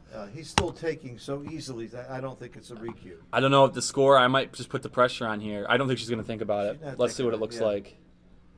like. He rolled a pretty good entering. 0.07. It's not bad. She's still a dog, but it's actually like Yeah. not that far off from a cube. Now this she can think about making the 5-point here, but you just want to block, right? You don't want to let him You get don't want to away. get hit with that, Right, lose right. the whole match there. 1-5. So he's going to make the board. He cannot get away, but he can step up. She still can't recube. She has too many. You don't bad think rolls. so? That stack on the 6 point stops it. I don't know. It's just ones I'm that not don't coming close. attack. I'm not coming close to redouble. Neither is she. Wow. 4-2. See, that's It he's is got a lot it of is still return shots close. here. Now, if he doesn't hit here, then it's going to be a recube. I mean, I'm concerned that I might lose my market after he doesn't hit here. Well, That's losing why. your market means you win. Well, all right, you're right. It's not such a bad thing, It's but not such a bad thing to win. But now I'm recubing. Now this is a pretty real tough pressure. take. This is scary at the score. Got to be a Look, recube though. I hope she doesn't roll past this because this is just can't imagine. I would redouble here. And you know what? It's a 400 take. It's a massive take, but it's tough. A 4 cube at this score. Is it right to recube? Yeah. Oh, yeah, like I said, I 0.03. would recube here in a heartbeat at this score. I see so many market losers now. And when she wins a freak gammon, guess what? Oh, She wins the match. yeah. Yeah. Oh, Oh, no, she's gonna roll past it. She's got a point on him. Or come down. Let's see. She 5-4? blocked. I would. I'm probably pointing here and playing No, for G's. yeah, I'm How playing- many shots is it? 2, 4, 6. So it's a lot of shots. It's It 7 is a lot of shots. Versus 4 numbers are really good the other way. Oh, I wish she'd have redoubled. It would have been much more fun to play this. Yeah, it's 3 less numbers to do this. It's interesting. If she'd have redoubled, I would be attacking. But since she didn't, I think I like her play. Let's see what the bot says. Yep. Hitting was just too big. Yeah, you lose a lot, and you only gain about 5% gammons. So the gammon value would have to be I'm really still big. thinking about recubing Akiko. Come on, baby. Yeah, she's got to recube this. Was that a 1-3 or a 1-1 for Steve? Do you remember? I don't remember. It's probably 1-3. At 1-1, he would have looked at slotting probably. I don't know. Anyway, I would- this has got to be a recube. I just can't imagine this not being a recube here. There's so many attacking numbers. Oh, it's There's some just- dream market losers here. Well, here's where I apply Simborg's law. I ask myself, if I'm Akiko, I say, if I'm Steve, how would I feel about getting this cube now? Right. Like, are you sure it's a take even? Well, I didn't even ask. That's Woolsey's law. Sure, but I'm those- saying, both of them how are does just- this feel? I would not like to see this cube. My stomach is churning when I And see if this you're not cube a come back on the sadistic board. person, you shouldn't be playing backgammon. There it we go. goes. Now let's see what Steve does. And I would lay you odds 2-1. Steve's passing. Yeah, he passed the cube that was a take last time Mm-hmm. because he's winning. He's going to be afraid to take this cube. It helps that it's a pass, but Oh, is you it know, a yeah, pass? I didn't know right. that. I didn't Well, know I'm that. rolling it out right now because it's close. Oh, it's a small pass? As of right now, it's a .02 pass. Yeah. Well, he's checking his pip count, I'm sure. He knows he's up 14. Being up 14 pips is an exciting thing. He's looking at how many bad rolls there are for Akiko. Anything that doesn't make the 5-point or doesn't point on him, he's got game. He's not going to get gammon very much. You hardly get gammon at all with one checker back. It's Yeah, usually just like close to 3%. It's very small. Yeah, it's very small. So he's not risking the match by taking, and he wins the entire match if he takes it and gets a little lucky. I'm not sure. I mean, even if it's technically a pass, of course I know I'm taking this against Akiko or Steve, just because it's my best chance to win. You know, there really aren't that many numbers that are ugly. It's like 5-2, 6-2, 6-1. Well, what's ugly is if she doesn't do anything great and Steve rolls a 2. Right, and then she has to slash. Yeah, or he might roll a 2-5 or 2-6 though too. Right. So this I can see. 4-2. I wouldn't fault. It says pass by .013. You can't fault anybody for taking this cue. Yeah, it looks like right now it's about .03. It's going to be pretty close no matter what. Well, if XG isn't sure, why should Steve Sachs be sure?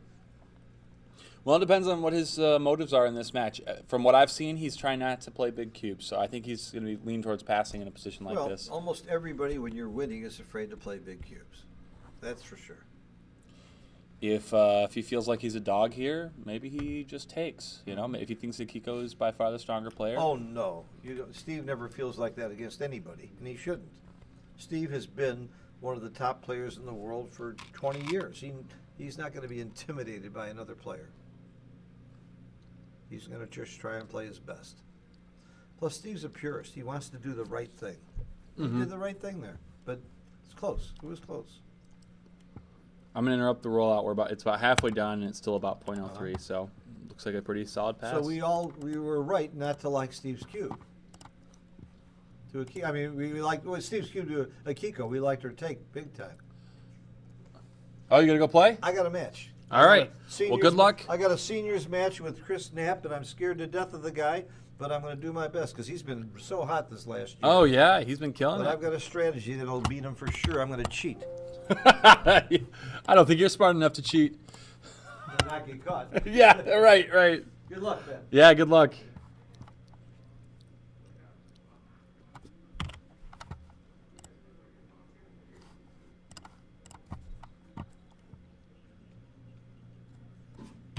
So Akiko is just running here. She's going to play a pure racing game. Not a bad thing to have happen when you're playing 4-away, 3-away. Certainly would rather get into a gammonish position that you can cube early.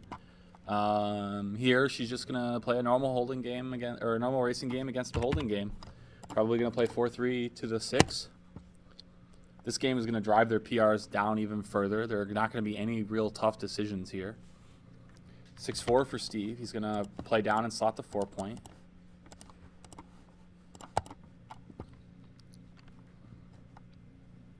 $5-1 for Akiko. She's going to have to play to the deuce here. It doesn't, well, no, it may make sense to go ahead and just slot the 7 right now with 2 blots. Let's see what XG says. It's close, but, 2 points right. You really don't want to leave shots. The only reason why he would hit you is if it's good for him, like 2-2 or 2-1 or something.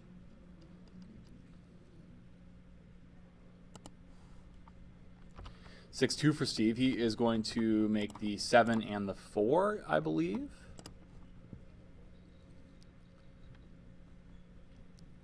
$5-2 for Akiko. She would love to roll a double here. She is going to slot the point behind him, though. She wants to leave herself a 6 for the 6-2. That's the reason you really want to leave, or one of the reasons you really want to leave a spare on the 8-point here. Steve rolls a 4-2. He is going to slot the 3 and make the 5.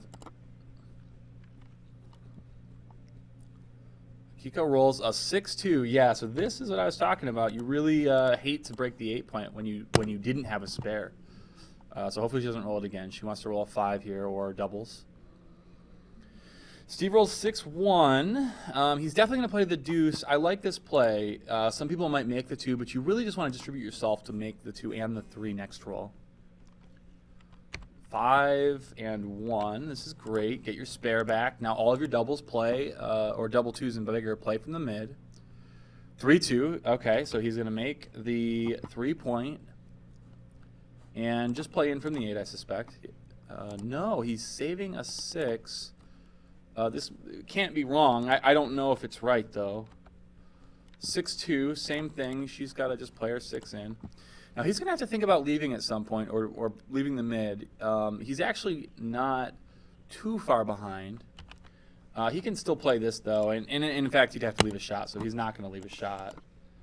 Looks like his 3-2 was slightly wrong. Oh, he was supposed to vacate the midpoint last roll. Very interesting. So Akiko must have rolled a 4-3 or a 5-2. I'm going to play it as a 5-2. All right, now 6-4. 2-3.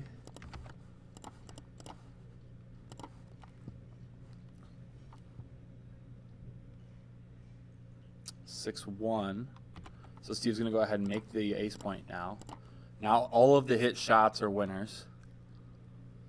What is the race? So Akiko's going to just play in now, make the point. And she's only up by 5 pips, so actually she's not going to really find a holding game double here because she's not really ahead in the race.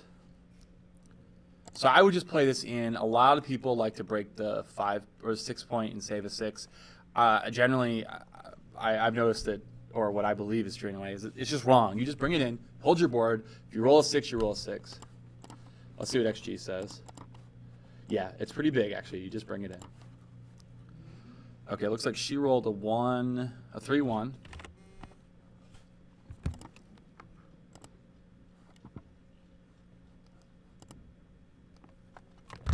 Oh, and I gotta take that back because she played it differently than that.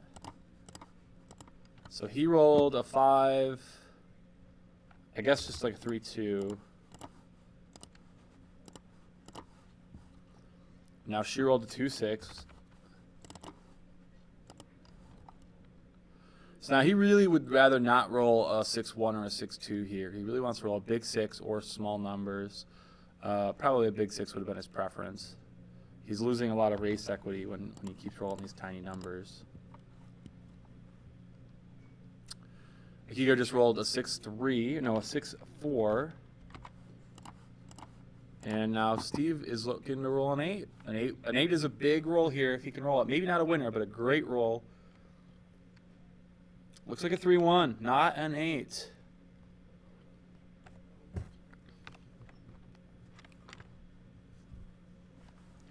So he's just going to break the points here in order.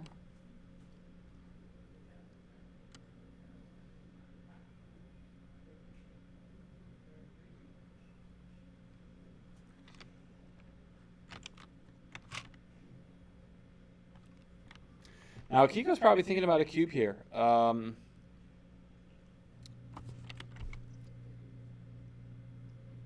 Steve has a lot of wastage, and actually he's down in the race. This is, when you're down, this seems like a pretty strong cube. Let's take a look at XG. Yep, as a matter of fact, it's a pass. Wow, what a sequence. We went from no double, no double, no double, to all of a sudden, after that sequence, it's a pass. Let's see if Steve passes. He does. He does. Well done to both of them. I'm going to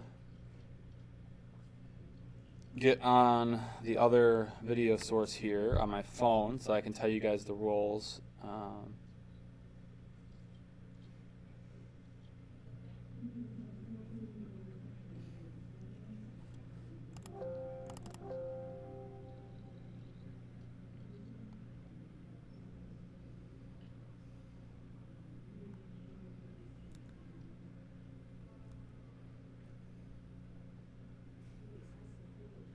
Yeah.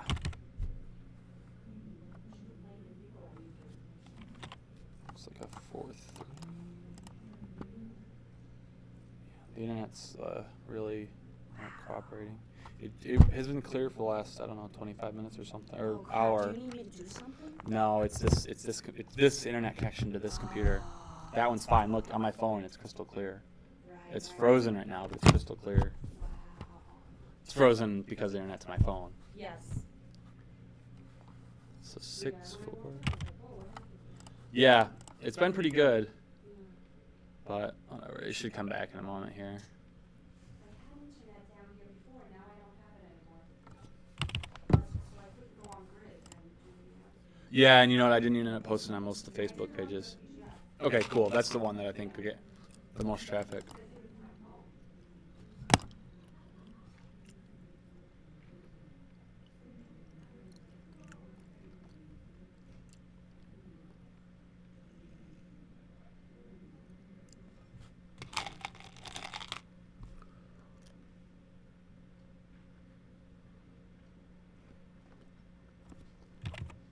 Looks like a 5-2 for Akiko.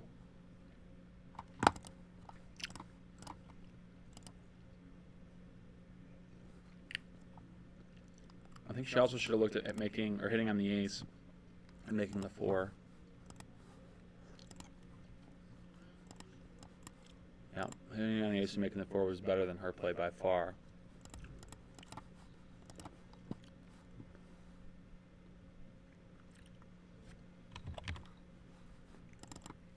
Hello. It is the finals of the undefeated bracket. So Steve Sachs versus Akiko.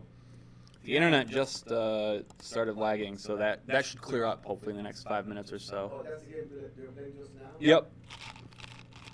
Is it the Open Championship?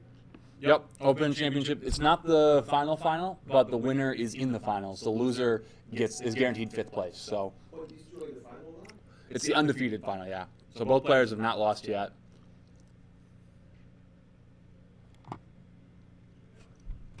Like almost any game in there? Correct. Correct.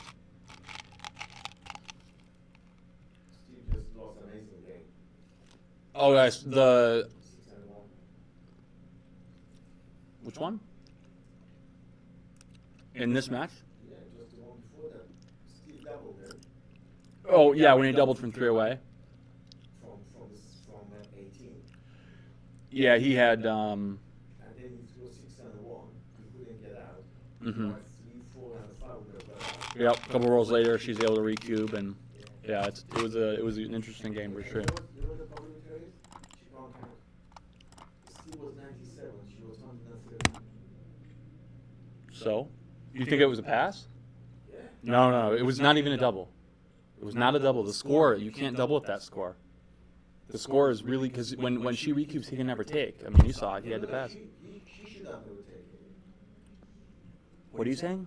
She should have never taken it. No, it was not a double. I'm telling you, I'm doing the transcription right here. It was not a double. It wasn't a double. It was no double. He should not have doubled. Oh, Steve should not double? Correct. Why? Because of the score. The score was really lopsided. You can't double from that score. Oh, you mean when you're that close? Because he needed 3 points to win, and when you need 3 points to win, it's like so hard to have a good double. So he did double. She took correctly, and then she turned it. I mean, she did exactly what or the reason why it's not a double, because she turned around. Yeah, but it's still. I mean, he's 70% to win that game. Yeah. Why? He's 70% to win that game. That's what I'm saying. How do you know? Because I have XG right here. I'm putting the match in as they play. How do you put it in? You just follow along and you put it in. I don't know. Oh, shit. That Yeah. fast? I think this was played illegally. I don't even know.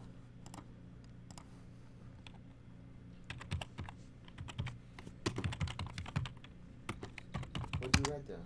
I'm just typing in the play that was played because I think it was illegal. I don't know for sure. Are you one of the Backgammon Notes?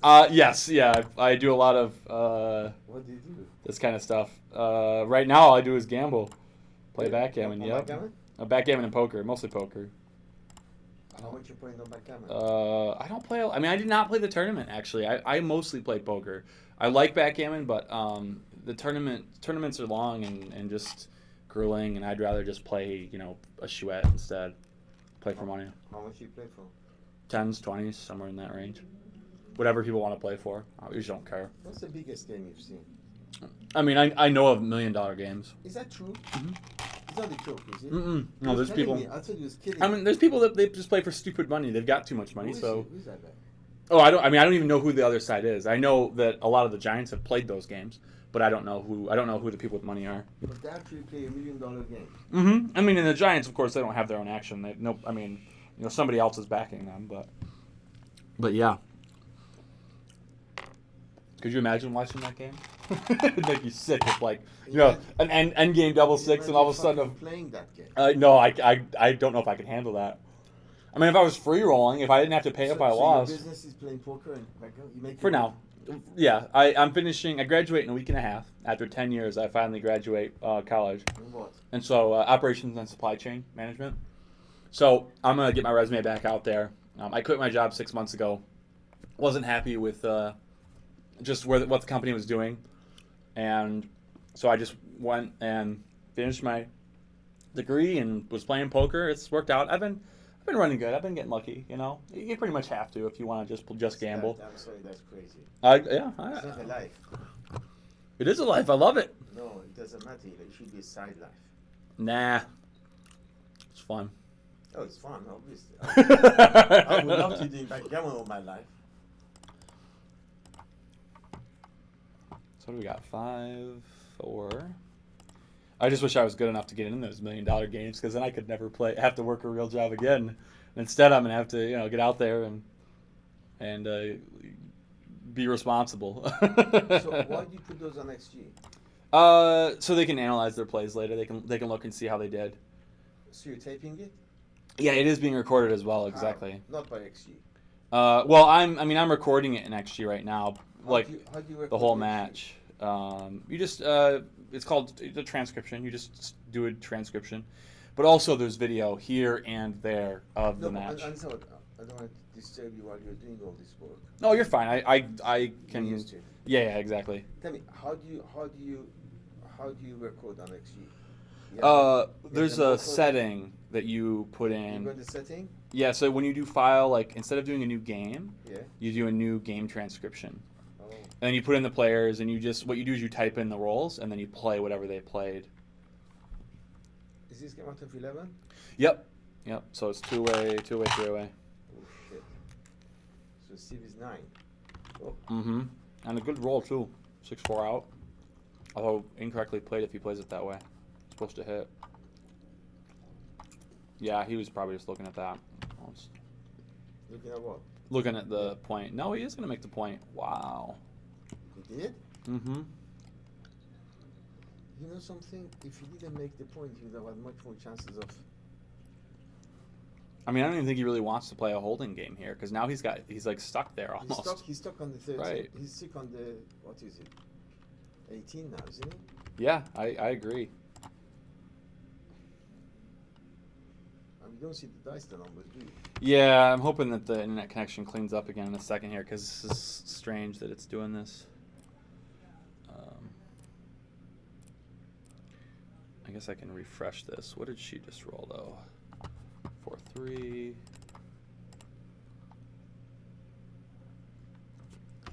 3-2? No, 6-4. Let's see if I can get mine to work here.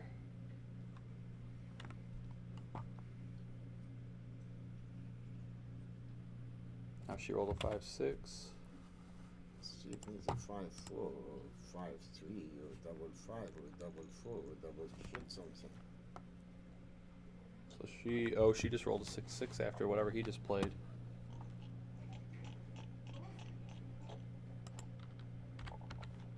Yeah, that was probably good for Steve. What was it Now then? Steve's gonna roll double 1. I'm gonna refresh this, see if I can get this to fix itself. I think it's going to sleep double 1. So double, yeah, I've got it here now, and this is clear. So he's going to play double 1. He played 2 up to the 17, releasing her 6s. Why not 4 up to the 17? Yeah, I don't know. I mean, Why do it the other 2? Can you get that one back, please? This one. yeah, it is coming back.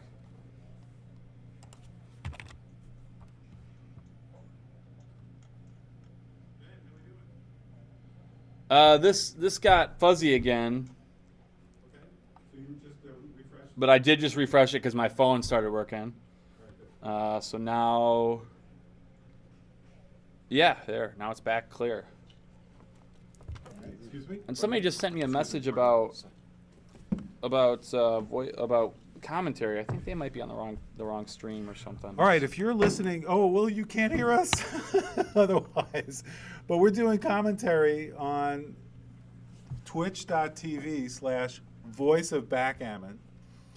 And the match is also being broadcast on twitch.tv/the voice of Backgammon, but there's no commentary there. But let's look at No, this. she was complaining because I was not talking about the game, but look, I'm here on my own money. If you want me to talk about what you want to talk about, then send me some money. Come on, that's just silly. No, listen, we're here. We love what we're doing here at Voice of Backgammon, whether we make money or not. We're here to enjoy it, and we do welcome. We have a relationship with the BMAB, and have oftentimes have grandmasters here. Ben Priesen, for those of you who don't know him, provides an extremely, to my left, provides an extremely valuable service. Ben is doing the live XG transcription as this game is proceeding. Pretty amazing. All right, well, let's take a look at this position that we've got over here. Akiko has killed 3 checkers. Look at her home board. She has 11 men in her home board and way ahead in the race. And so she's just looking to bring her checkers home. Steve wants to maintain as much contact as possible because he's behind in the race. And it's very likely Akiko is going to continue to leave shots just like she did here. She lifted 2 and a 7. And now she rolls a 4-3, and she really is not much of a choice here. She can play 13-6, or she can play 11-4, but she chooses to play 13-6. And She did have a cube there, by the way. and she had a cube. That's right. We've been thinking about that. so And she's behind 3. This is such a great score. So it's a match to 11. And Akiko's 3 away, and Steve Sachs is 2 away. And a double by Akiko means she can win the match if she wins a gammon. So Steve will tend to drop a lot of doubles if they're gammony. And this would have been an awesome time to double. Really put Steve under the gun in this situation. It's probably still a take. But it's probably she close. looks at it here. Nope, she's just rolling on. And she's just rolling on, and that double 2s. What a great roll! So she can point on the. She has to. Really, there's no other choice. It's almost 4. She doesn't even think about it. And Steve is in trouble now. And the question is, will Akiko double, or will she try to move on for the gammon? She doubles. She's maybe too good. I don't know. What does it say? Yeah, she's too good. And so how about It's close, that? though, Steve so says, it's not a big deal. Thank you. And basically, we're at double match point. So what I mean by that is, for those of you who may not be experienced at tournament backgammon when you're playing to a match score, the score is 9-9. They're tied to a match to 11, which means they're both 2 away. And it turns out, now let's see if they get the board score. They're laughing about the board. Eventually, they're going to move that 6th checker to the midpoint. As they laugh, they're taking a little bit of a break, and they're both smiling and enjoying the fact that they've put all this energy into this match, and now it's down to basically 1 game where gammons are not going to count. Let me explain why I say that. So it turns out that the first player who's ahead by anything over 50% ought to double, because they're a favorite to win the game and then the match. Even if they have some gammon possibilities, it's much better to double, because ultimately the gammons are not going to count. One player is going to double the cube, and so whoever wins the game is going to end up winning the match. So this is really basically, in effect, double match point. In other words, it's match point for both players. It's match point for Akiko if the cube is turned, and if the cube is turned, it's match point for Steve too. And so we call it double match point because it's match point for both players. And basically this game, like in old, Persia, no gammons, no backgammons. It means that whoever wins the game wins the match, and that's what we're likely going to see. The only question is how soon will we see, is it the first roll or the second roll that we see this cube turned? And that'll be the interest. The players are taking a well-deserved break. This is Larry Shiller, voice of Backgammon. I want to thank GammonStuff.com, our sponsor, gold sponsor. John Purdy does a great job with creating beautiful bespoke boards. He'll design a board any way you want to see it. Colors, and the felt is gorgeous. So visit GammonStuff.com, mention voice of Backgammon, and with John will tell you we have a special where you can get a free carrying case. Jeb Horton, welcome. We have all the Backgammon luminaries joining us here. The commentary. Doing commentary. All right, so while we're taking this short break, let's get our sponsor screen up here. And we will return shortly with live Backgammon streaming commentary from the voice of Backgammon here at the California State Championship at the LAX Hilton. Larry Shiller for voice of Backgammon will be returning momentarily.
Ben gonna be here?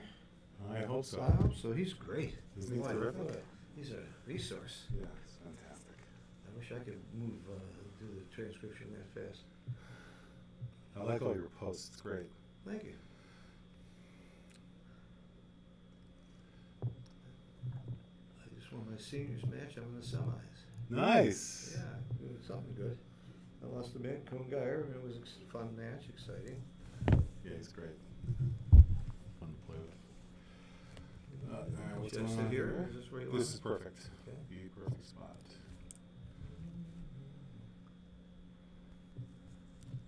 Boy, you really are a genius with all this technology, Oh, no. cameras and stuff. You have somebody help you with this? I said earlier, when you were in the room, Julius came and gave $20, and I thanked him, and I said, if people knew how much money you spend to go to these tournaments and set all this up in the time and hours, you're losing about $20 an hour. Julius gave you $20 for Julius gave it to Ben, Oh. gave Ben 20, make sure you Nice. collect it. And I said, if you knew just how much money this is costing Larry to do all this and what he's putting into it, you'd be embarrassed to only give $20. So Julius says, well, I give him 20 every tournament. But the USBGF should support you financially with this too. They should add something. Let's see if we can. I'll do some polling for that. There should be a budget for you. Are you using the USBGF computer? Not. We couldn't get it to work properly. Oh. Let me get you this screen here. No, not quite. As I sit closer, That's all right. I'm gonna. Yeah. Come on. Yeah, I'm refreshing. I had to refresh. Oh, what time? Did they start yet? No. Good. Steve was on his way over when I started headed back. Fantastic. All right, we're live. Julius, give us So it's two away. Larry Shiller, with voice of Backgammon. I'm thrilled to have Phil Simborg of the Backgammon Learning Center with me here. Phil, thank you for joining My us. pleasure, And Ben Friesen is here, who's doing the live XG transcription. XG is the program of choice for backgammon players to improve their game. It's a bot. It lets you know what's the right play. Should you double? Should you take? Should you drop? Fantastic program. And so Ben is actually keying the moves in as they're made. And now we're in a situation where this is a match to 11. This is the finals of the California State Championship Open division. Two of the best players in the world by far. Akiko Yazawa from Japan, Steve Sachs from Steve Sachs is from LA. LA, Yeah. right here local. But it's not really the finals. This is the finals of the winners bracket. You're right, but their equity when they win is almost 5,000. Yeah. I mean, it's a really big match. Yeah, they'll have to. It's a huge match, but remember, who wins this still has to play the winner from the losers bracket, and they'd have to lose twice, so there'd be a big favorite. But it happens, and so there's 25% for the other player, so there'd be a 75% favorite, assuming an equal player. Now, two away. All good players know that you double very, very quickly if you have even the slightest lead at all. In fact, it could even be right to double when you're slightly behind because you don't want to lose your market. So you want to play for this for the match. So you're going to see a cube here, and this is going to be the last game in almost every situation. Once in a great while, a player can split, you roll double 5, and you might be too good to double and play on for the match without a cube, but that's very rare. So yeah, can you think of a series of rolls where, let's say, you're playing blue, Yeah. and then it ends up that no one's doubled yet, and you think you might actually win a gammon, and so you don't want to turn No, the cube. again, you split with your opponent splits with a 5-2, you roll double 5, and they dance. You are supposed to play on. You're not Then supposed it's to not double. then you don't want to double because you have too much of a Yeah, you gammon might win chance. too many gammons, and you might win the match without gammoning, and if things turn bad later on, you can still always double. But that's a very rare situation.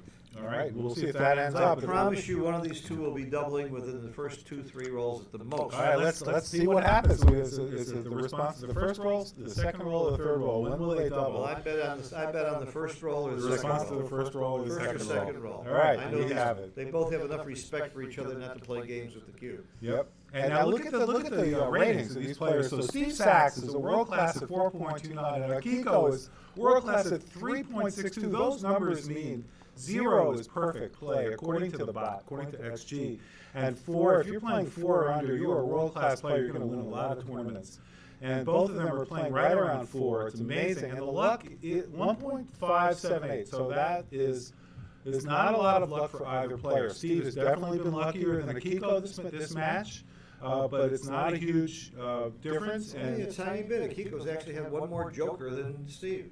Yeah, so Joker is a great roll and usually good roll. And the players are sitting down, they're smiling. They finally have adjusted the checkers to, they're laughing about the checker distribution and seeing if they want to invent a Kiko gammon or something. They're setting talking up the about board for the Pasco Pasco gammon. Gammon. Go ahead and play the DMP They're match saying, at do we want to Pasco. play this way? This is Pasco They'll, Gammon. It's a game I invented, and I named it after Jim Pasco because he's a great backgammon player. And that's mostly what all the good players have been playing now when they have spare time, because it's just a lot of fun. It's a lot of fun. When You they can't want spend to a long only play time. one It's very game per complex. hour. Oh, yeah. All right, so they set it up. They're going to play regular old backgammon. We've got Ben Friesen doing the live XG transcription. Akiko opens up with a 5-2. Is Steve going to roll double fives before he doubles? Let's see what happens. Just what Phil was talking about. Oh, he rolls the a wrong 6-4. And he's either going to run a checker or make his 2-point. He's gonna run. And he's going to run. And, All the way. I mean, all the way attacking because is he's better, ahead in the though. race. No, DMP attacking means nothing because you don't win with But it's gammon. not DMP. Well, it will be. Well, it will be. I understand that, but they know it's going to be DMP. Look, Phil, opening book says I'm right. All right, well. 005? Yes, I don't care. Now, Akiko is stacking. She's working All with right, the what do we phone got? company, building 5-2 telephone hit. poles over here. Nobody be doubling yet. And nobody has doubled. It's a Making it- surprise. I should have taken that bet. She's got a It's double a right now. surprise. Yeah, she has to double here. She's She got to loses her double. market too much here. And she does. There she does. Akiko is the first one. Steve Thank you, immediately Akiko. You takes didn't it. make me look too stupid. It's on the second roll. And there's a third roll. 6-2 for Akiko. She's got the white checkers. Does she want to hit or does she? Well, I think I she think he has wants to to hit. hit Yeah, and bring hit two and down. come down, make the 11. Hit and make the 11. or Yeah, make that's her, it. She's either got one. she's got 13 checkers sitting out there in the outfield, so she's going to do her priming game if Steve doesn't hit her. And Steve is not able to hit her. He rolls a 5-3, I think he might and he's going to hit her in the home board. And one of the reasons that you double right away is now neither party has to worry about getting gammoned or winning gammons. You just play to win. DMP, double match point. And it means you could make some risky plays that have a better This chance is of an winning the game, interesting even if they roll, too. result in more gammons. Right. Look You at don't this. care. She's anchoring. She's anchoring instead of and leaving the blot. I think this is right. Yeah, it is. This is a tough play though. Well, there's a reason you call the opponent's 5-point the golden point. It's worth gold. Oh, and look at Steve. He rolls double threes. He makes a point and hits. So Akiko, boy, she's now is also behind in the race now because of that hit. She's Yeah, he behind might by 6 continue. pips. He might continue out to the 13 or make the blocking play. I would continue. I would continue. You really, I don't think you want her attacking on the Yeah. 18. Plus, you're you know in a, Well, you got ones in and fours, DMP, but every you do game want is to a bring race. another checker down, just to block. I mean, No, thinking of the no, long haul. Just run. XG says Just run. the XG right play. says It's probably going to be pretty close. to I would run, guess. it looks like. Let's take a look. Yeah, Yeah, you did the running right is play. pretty clear. Running is the right Ooh. play. Wow, Akiko double, Double ones. She joker. rolled double ones. Holy It's a joker. huge joker. You know what? She's I didn't able to- see the roll, but I saw Steve's face, Ah! Yeah. and I knew. Oh no! I And knew. Steve only gets one checker, and Akiko has a great priming game going. She's got the 5-point in Steve's board, 6-1. Cannot do it though. You know, I just realized how much Steve thinks this is a big match. This is the first time I've seen him in a clean shirt in 4 years. So he got So dressed up for this match. why isn't she hitting here? I know the games don't matter, but often you win more just by attacking and blitzing. Yeah, it's an interesting play. Ben makes an observation, and the XG They're very says close. It looks Very like close. they're very 5-3, close. 5-3. Again, DMP, you're supposed to concentrate on winning a race. It's the race, but you know Akiko is only ahead by 7 pips. So let's see if she This game can could just still nail easily it. go Oh, either way. 4-2 is a great roll. She That makes is her a great 4-point. Steve needs a Steve 1. needs he 4s, needs 5s, or 1, 6s to get out, and 1s to hit. So can he he would get like double ones. And he rolls a 6-2. He's Well, at he's least gotta he hit. can hit with a 6. He's and got to hit. and then what do you do with the 2? He's not going to He's hit. going to come out. He's just going to run. Well, Really? It's I'm interesting. hitting. I'm hitting here. This Because game's I a hit race everything. primarily, right? You got to Yeah, hit. You gotta hit. Hitting is Well, definitely no, called for. it's not. It's fairly close, though. It's not a terrible play to run. It's only a 2% error. Yeah, and that's just on plus. So actually, Steve makes a good play. And Kiko needs a 7 here or 9. She rolls a 6, 7, but it's not Not that 7. Not that 7 because she cannot move the checker. So she's looking at that, and she's going to finally hit. She's doing that, bring 7, and she's going to break, bring more she doesn't builders wanna in pay the off the outfield. lot of blots if you for- go A to lot of blots, Yeah, but it she's is. got a much better board. She's got his 5-point. She could take a risk. And a 3-6. What a joker. And if she would have slotted a 7, she would have been missed. Instead, Oh, she gets it. look at that. That is funny. All right, so Akiko's trying to come in. She rolls a 5-3, and she is able Well, to. Steve's got the big edge now. able I'm to- betting on Steve now. Yeah, this is really interesting. He's got to be favored. Yeah, he's good. Odds are pretty good. He's going to leave a shot here, but 5-4. 5-4, He's not, gotten up in not safety, bad. so Makes a point. 9s are going to be problematic. But and so we're 11s. Can she roll a 6-5 or a 9? And she rolls a 3-1. Wow. Yeah, She's Steve, preparing to leave. It's interesting. She made all that Steve three has very to do is quickly. bring home this race and not get in trouble. Because Let's see he what doesn't Steve want can do. to. He doesn't want to play a contact game with the board as good as. Now you see, Akiko's. Steve didn't. Steve, that's right. Played He safe. He played safe. Like He has to. Yep. He wants to play Akiko's safe. got a He great is creating board. contact, though. If she would have rolled a 5 that played out, it would have been Yep, that's pretty right. strong. Yep. Unfortunately, this 4-1's going to have to play around because you really don't want to get hit here. Your race is not lost. The only thing is, though, you want to get hit there so you can get make it on the one. No, point no, and you're then only the down by 8 content. pips. Oh, just 8 pips. Yeah, So she's yeah. got a race She has equity. plenty of race equity. Akiko has proven she knows how to roll double sixes. Yeah. She wouldn't be the world champion and one of the best in the world unless she knew she could roll double sixes. All right, now Steve is playing a 6-2. He wants to play safe. He's stripping a 6-point, but there's no way he's going to leave Akiko a shot because if she hits him, he's toast. And you can And- bet 100% that Steve knows he's up in the race and exactly by how much. He's just always got the pip count. And Akiko rolls double 3s, which brings her Makes the race close. very close. She's only down by 4 pips So after Steve the roll. has to worry about containing And- her and not leaving a shot. Yeah, so Steve's really got his work It's cut made it out for tricky. him. Now This it's is only a tough. 4-pip race. Double 5s! Or Well, he that can makes just roll life double easy. 5s. That makes life easy. That's He's it. got a 4-point problem of Akiko. Odds of leaving a shot are very low. That's it. You know, and she rolls a 5-4. She comes out with a 5. Slots with the 4? Or she's just coming didn't out? slot with That's a 4. fine. See, They're all about the same. Slot with a 4 This is probably when I better. see Akiko how quiet she is. This is when I'd start striking up a conversation with Steve because my best chance is that he times out Yeah. on the clock. So I would start. And what is the talking to clock? her. They both have. They both have about a minute. a minute left, so Yeah. they're both really she smart should- with the time management. she That's should be something we haven't stalling. talked about that at all. But the time management's a critical part of this game, and look how great both players are at DMP. They both come down to a minute. That's Amazing, right? You don't want to have too little time left, but you want to use. If you used up your time, that means you were thinking enough on all the plays Mm-hmm. beforehand.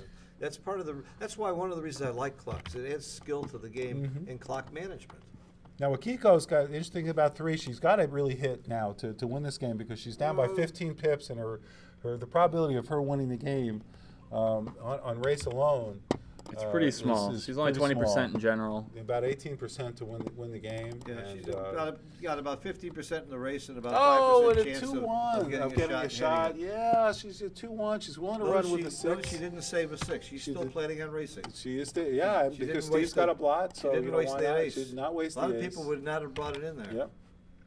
So That's Steve's going to interesting. make So the deuce in case she does run with 1. Yeah, and he didn't leave a gap there because Double 2s for Akiko, so she's got to start wastage. It's not not a good roll if for Steve her. had cleared the 7-point there, the double 2s would play. That's right. Smart move on Steve's part, and he's got a 5-2. He's going to bring the 5. Then making the ace. And he's going to make He's the ace holding her. point. What's He the is rate? holding her, and he's I up by wouldn't- 24. That was wrong. I wouldn't be holding her if I'm up by 24. Yeah, Yeah. go get that I think that checker would be out. wrong. You could But it wanna bring could, him in. could turn out to be right because now, but Akiko says, I'm not going to let you point on me. I'm going to run both checkers. I'm I going to don't give it a know. race This shot.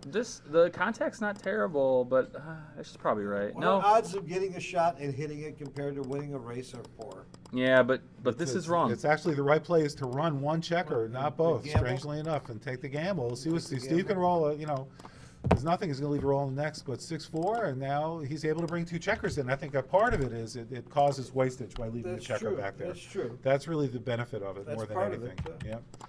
So that's an But often overlooked the thing. pick and passes, I can understand. Yeah, a lot of pick and passes, any 1 up to 1-4, Yeah. and any 2 up to 2-4. So that's And 14 it wasn't going to numbers. matter, it turns out. He was going to clean 12 bring this in. Ball game.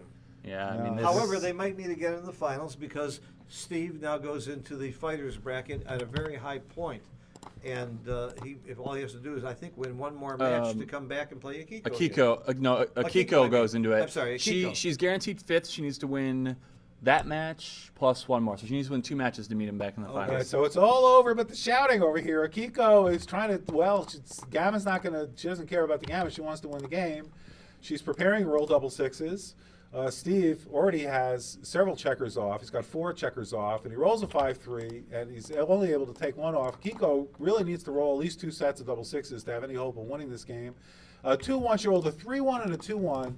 Her rolling has not been up to par here. Yeah, but those rolls didn't matter much because even if she rolled well, she was a big dog. Right, she needs to just roll boxes, This is, 5s. oh, a double ones for Steve. This is really going to just icing on the cake for him. It's going to make it happen sooner. Akiko really needs to step up now. Can she do it? She rolls a 6-1, only takes 2 checkers off. She has 12 checkers on the board. She's off in 3 rolls, best case scenario, which means Steve needs to be off in 4. He's actually off in 6 if he rolls 2-1 every time.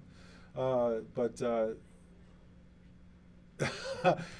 we'll see what happens, right? He's 1, 2, getting 3, 4, nervous. 5, He 6, threw his 7, dice off excuse the me. board. 2, 1, 7. Double 1 again. 1, 2, 3, 4. There I'd be complaining. I'd say, oh, I might be rolling bad.